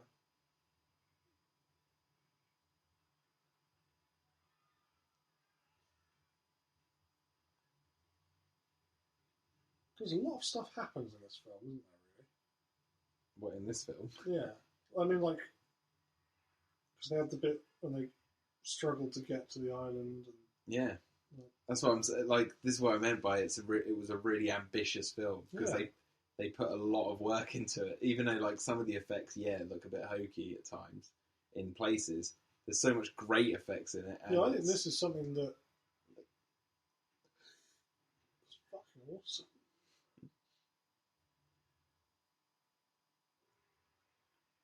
However, I'm now going to say something I do take an issue with, which is this bit here. So he's like attacking the car, and then he looks over and sees Anne just walking perfectly down the middle of the road. I take issue with this because in the original film, Jack Driscoll, or is it Carl Denham in the original film, is looking after Anne in one of the boat captain, sorry, is looking after Anne in like the hotel room. And Kong is out in the city looking for Anne, and he climbs the building right next to where he was being held, where she's in the hotel. Because in the original one, she doesn't go do a show because she feels ashamed or whatever. Which I like that bit, but my point is that in the original one, Kong looks through the window while she's on the bed, and you got the classic shot of the hand coming through the window and grabbing her. One of the most iconic shots from King Kong, and they don't have it in this film because they have this instead, where she just finds him out in the street. He puts his hand out now, doesn't he? Yeah. Yeah. And like she's calmed him down. Which I obviously like the connection between the two characters, but I felt like that there could have been a different way of doing it. Do you know what I mean? Because she seemed to like walk down the road perfectly in the centre. Yeah. It was like almost too perfect a shot. Yeah. It was too perfect a shot for what was meant to be happening in the scene. Yeah, but it looked good. Like, where is everyone gone? Where is everyone else? Where's the panic? Shut up and imagine. Yeah. Shut up and imagine. But I love the scene that follows after this. That's the thing. It's like followed by one of my favourite scenes in the whole film. That's a great scene.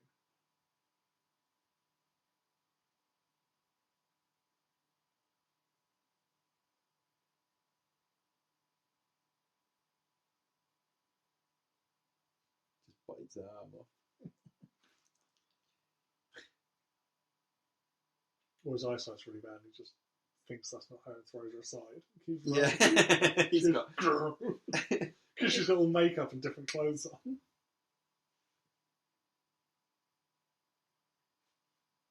Yeah, this whole sequence coming up. I love this scene. Just because it was unexpected. I hadn't seen anything from the trailers when it was coming out. Didn't know this sequence was going to be in it.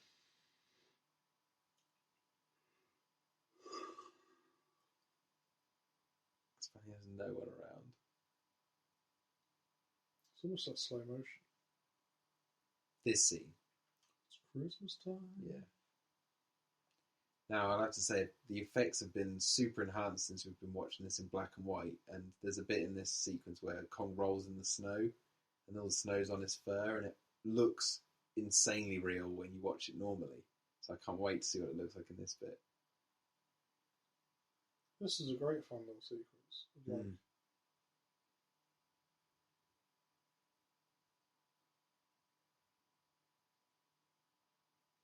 He's probably never encountered ice before. No.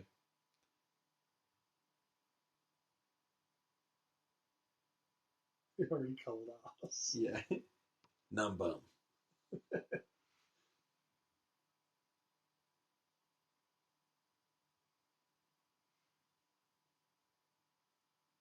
I think these are some of the best bits in the film. The bits where he's doing like gorilla-y behaviour. Yeah. But like playing behaviour.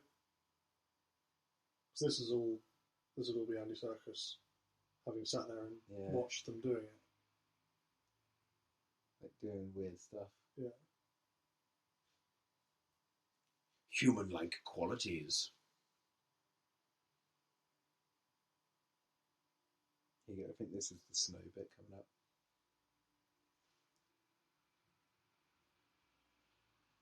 She would be so cold.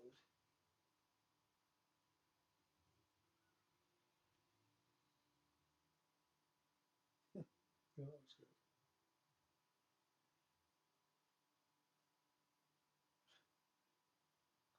Oh, you big ape. Yeah. America.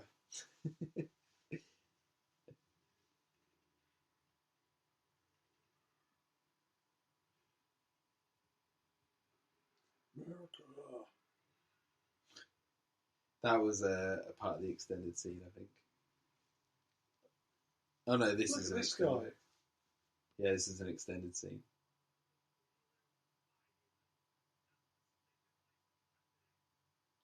Thinking likes infected apes. This is our city. Built for humans by humans.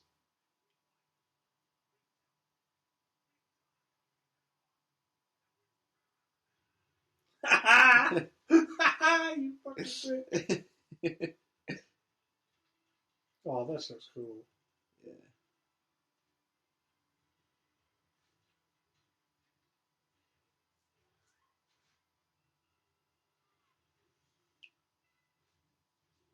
God, the spotlights look really good in this as well. Mm.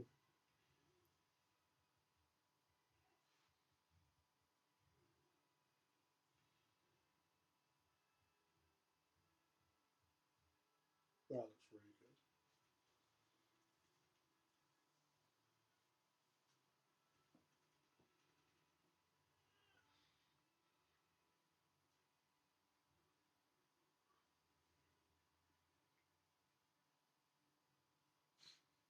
Run, man! Run!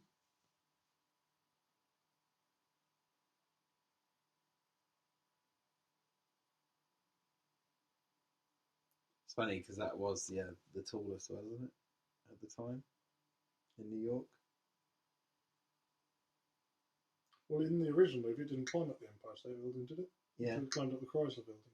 No, it's the Empire. Was it? Yeah. So I thought, because I think that was at the time the tallest building in New York. no, I thought it was the Chrysler Building is the one it climbed up, and that was The Chrysler Building usually gets. Loads of people thought for ages they would just call that the Empire State Building, wrongly. No, well, yeah, they do. They a lot of people do mistake those two, but in the original film, yeah, he definitely climbs the Empire State Building. Really? You'll blow my mind if he doesn't, because that top section which he's on is like really iconic. The top like cone shape.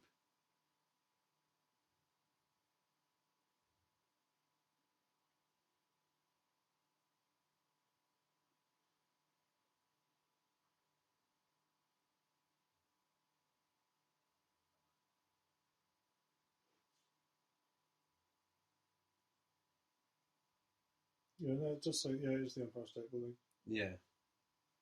Here you go. This is what I was talking about. That he hits his chest because he's seen the sunset.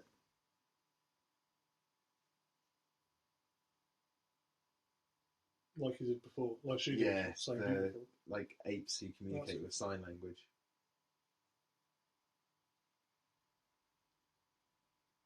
Yeah, it says here, Empire State Building famously climbed by giant ape King Kong. I love how everyone talks about King Kong like he was real. Like he's an actual person. Yeah. Like in the Peter Jackson production diaries, he takes the armature of King Kong to the premiere. He's like, it's my date. And it's like, everyone's like, Kong's returned. And there's even a bit where they reanimate in stop motion the puppet's skeleton. That's the only thing that exists. And they're like, Kong's living again. But they talk about it like it's a real entity. The Chrysler Building is destroyed in Godzilla. Yeah, that's in the it. 1998 Godzilla. Here we go.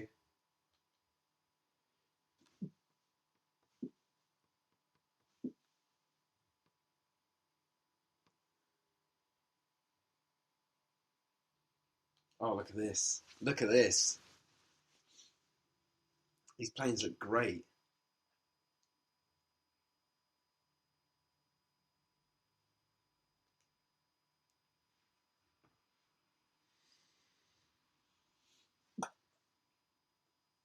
I have to say, these planes look really good in black and white, especially the cameras when puppets. They look like puppets.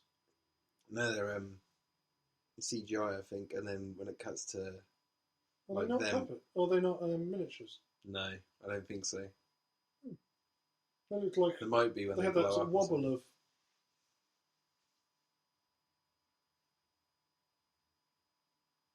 She's got high heels on, walking around up there.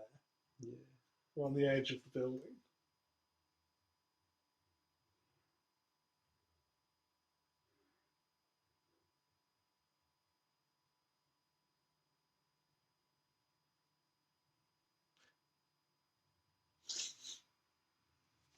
looks like an old World War II film. That looks great. I keep saying that. Yeah, I know. Can't compliment this film enough in black and white. It sort of gives it some sort of quality back, doesn't it? Yeah, I think it captures the what he was trying to go for with remaking King Kong.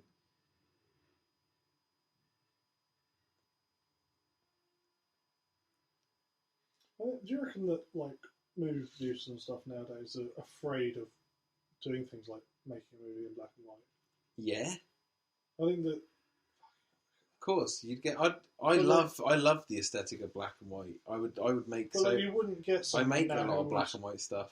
You wouldn't get someone now who would just release a AAA title in black and white. Tarantino could. Yeah, but I mean but that's part of his sort of thing, though, isn't it?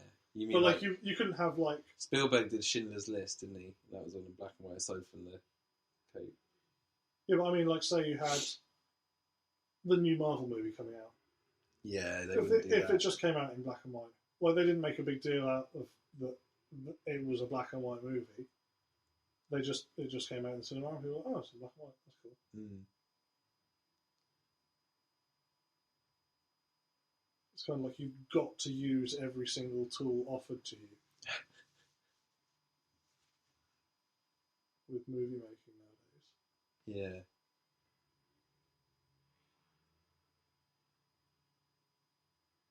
I think that some studios must do that. They'll be like, oh, where can we use some CGI? Where can we use some miniatures? Where can we use this? Where can we use that? Look at this. We've got to have a character that's like this, and one like this, and one like this. You must have all your bases covered. Oh shit! It properly hurt him. Yeah, this Kong dies. He's not like Godzilla. Whereas the Kong in King Kong vs Godzilla, the original one, got struck by lightning and became even more powerful. Some sort of Frankenstein monster. Yeah. It was originally going to be Frankenstein's monster. It was, wasn't it? Yeah. Oof.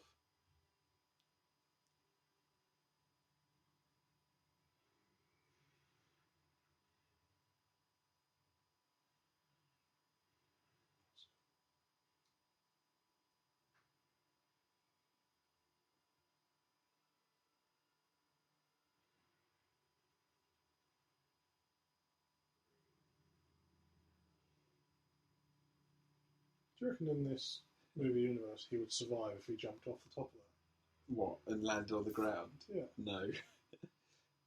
But like, because he fell down a pretty big cliff earlier, didn't he? Yeah, but straight down onto concrete from this height. Look at how big he is. He's dead. That's death. Yeah. He'd probably die if he jumped off like a curb. He just goes, just crumbles into a heap. His just body's too heavy. When there's shots like that where everyone's looking up, I always want them to tilt the camera up so you can see how they're seeing it. Sort of spin the camera upwards. Yeah, follow it and then look up. They do it in some films with things. But just that sequence then.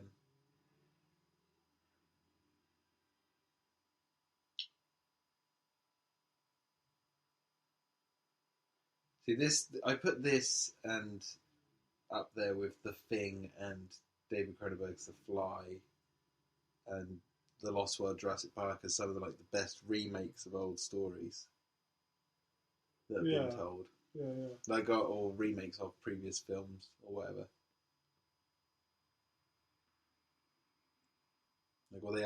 They are copying the source material, but telling it in a new way, a new style. A lot of them suck, but these ones I think are good. This one now more so in black and white. Holy crap! This is impressive. It's really consistent as well.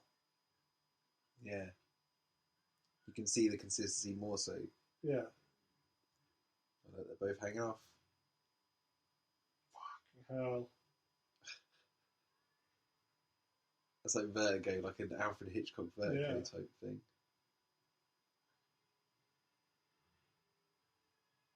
I've watched many Hitchcock films for ages. I've got North by Northwest upstairs. Should watch that. Such a good movie.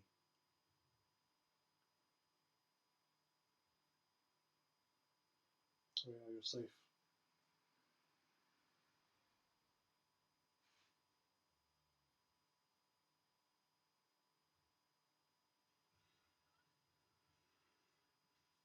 Oh, this is great. There's one long camera shot. Look. Ready? This. Yeah, I remember seeing this. Yeah, this one.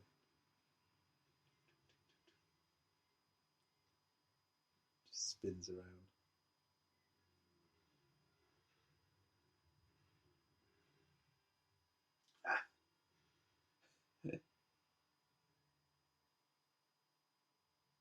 He found that funny. Oof. You been beat, Kong? Kong's done goofed. Tiny little pink apes in little flying Destroyed wasps. his world. Got stung to death by wasps. I suppose it would be like someone with a needle just poking you like Oh, a little needle. God. Oh! Like it would really hurt. Yeah, but the needles stay in there. They don't ever come out. Yeah. The bullets, and if they They've hit got bone in the little right tiny way, they'll thorns. shoot around inside you. If they hit the graze your bone wrong or something, it'll go off. I'd have thought his skin is pretty tough. Because like a rhino is pretty much bulletproof, aren't they? Yeah, but they use like belt feds, aren't they, or something? No, I mean like a rhino is like pretty much bulletproof to everything. You have to hit it with like a tank round, or like an armor piercing round and stuff.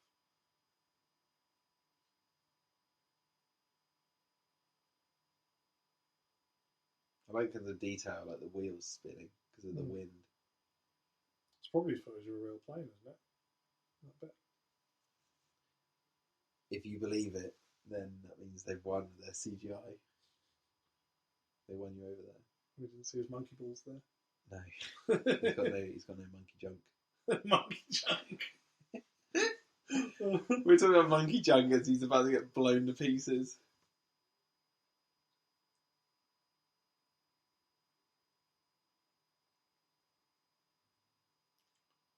Monkey junk.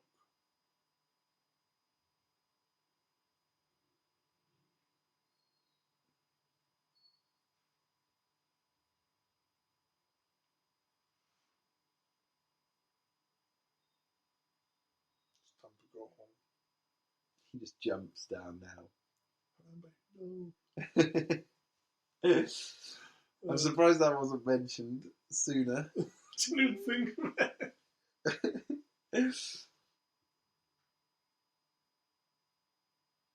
How was he planning on getting down? Don't think he planned on that. He's just going to leave her up there forever. Wouldn't it be really windy? Yeah.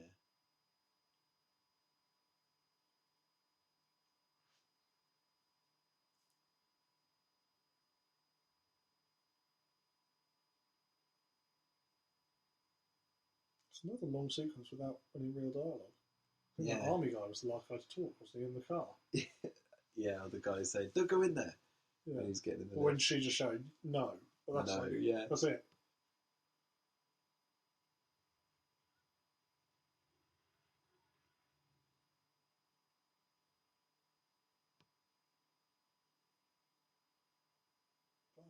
That's it. Got him. That little...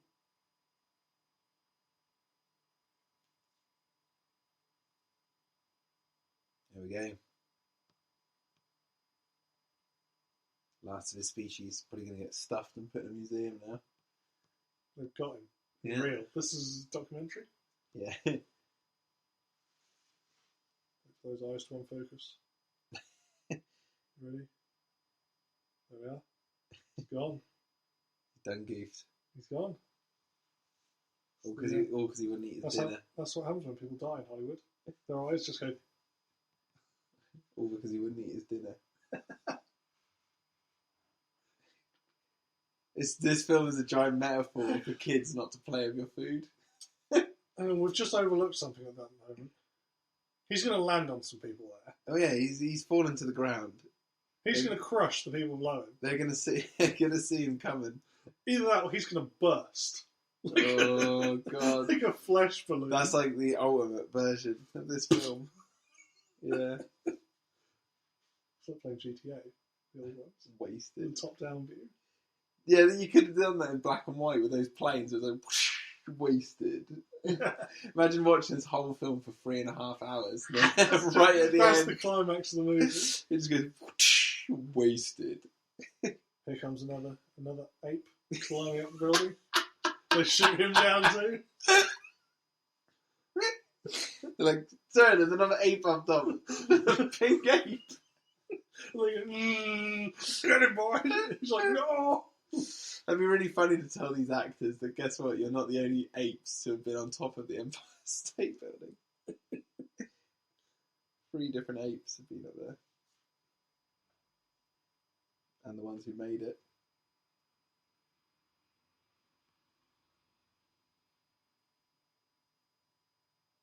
I've also realised that us having the sound turned down like this, we've pretty much had this as a silent movie as well. Yeah. It's quite effective. You said that a minute ago. Did I? Yeah. I always wanted to get a lip reader to watch a silent movie and tell me if they were actually saying what was on the placards. You know, when they speak and then it says words. I was like, what? Is that actually what they said? They're probably saying buttles, buttles, buttles. Buttles, buttles, buttles.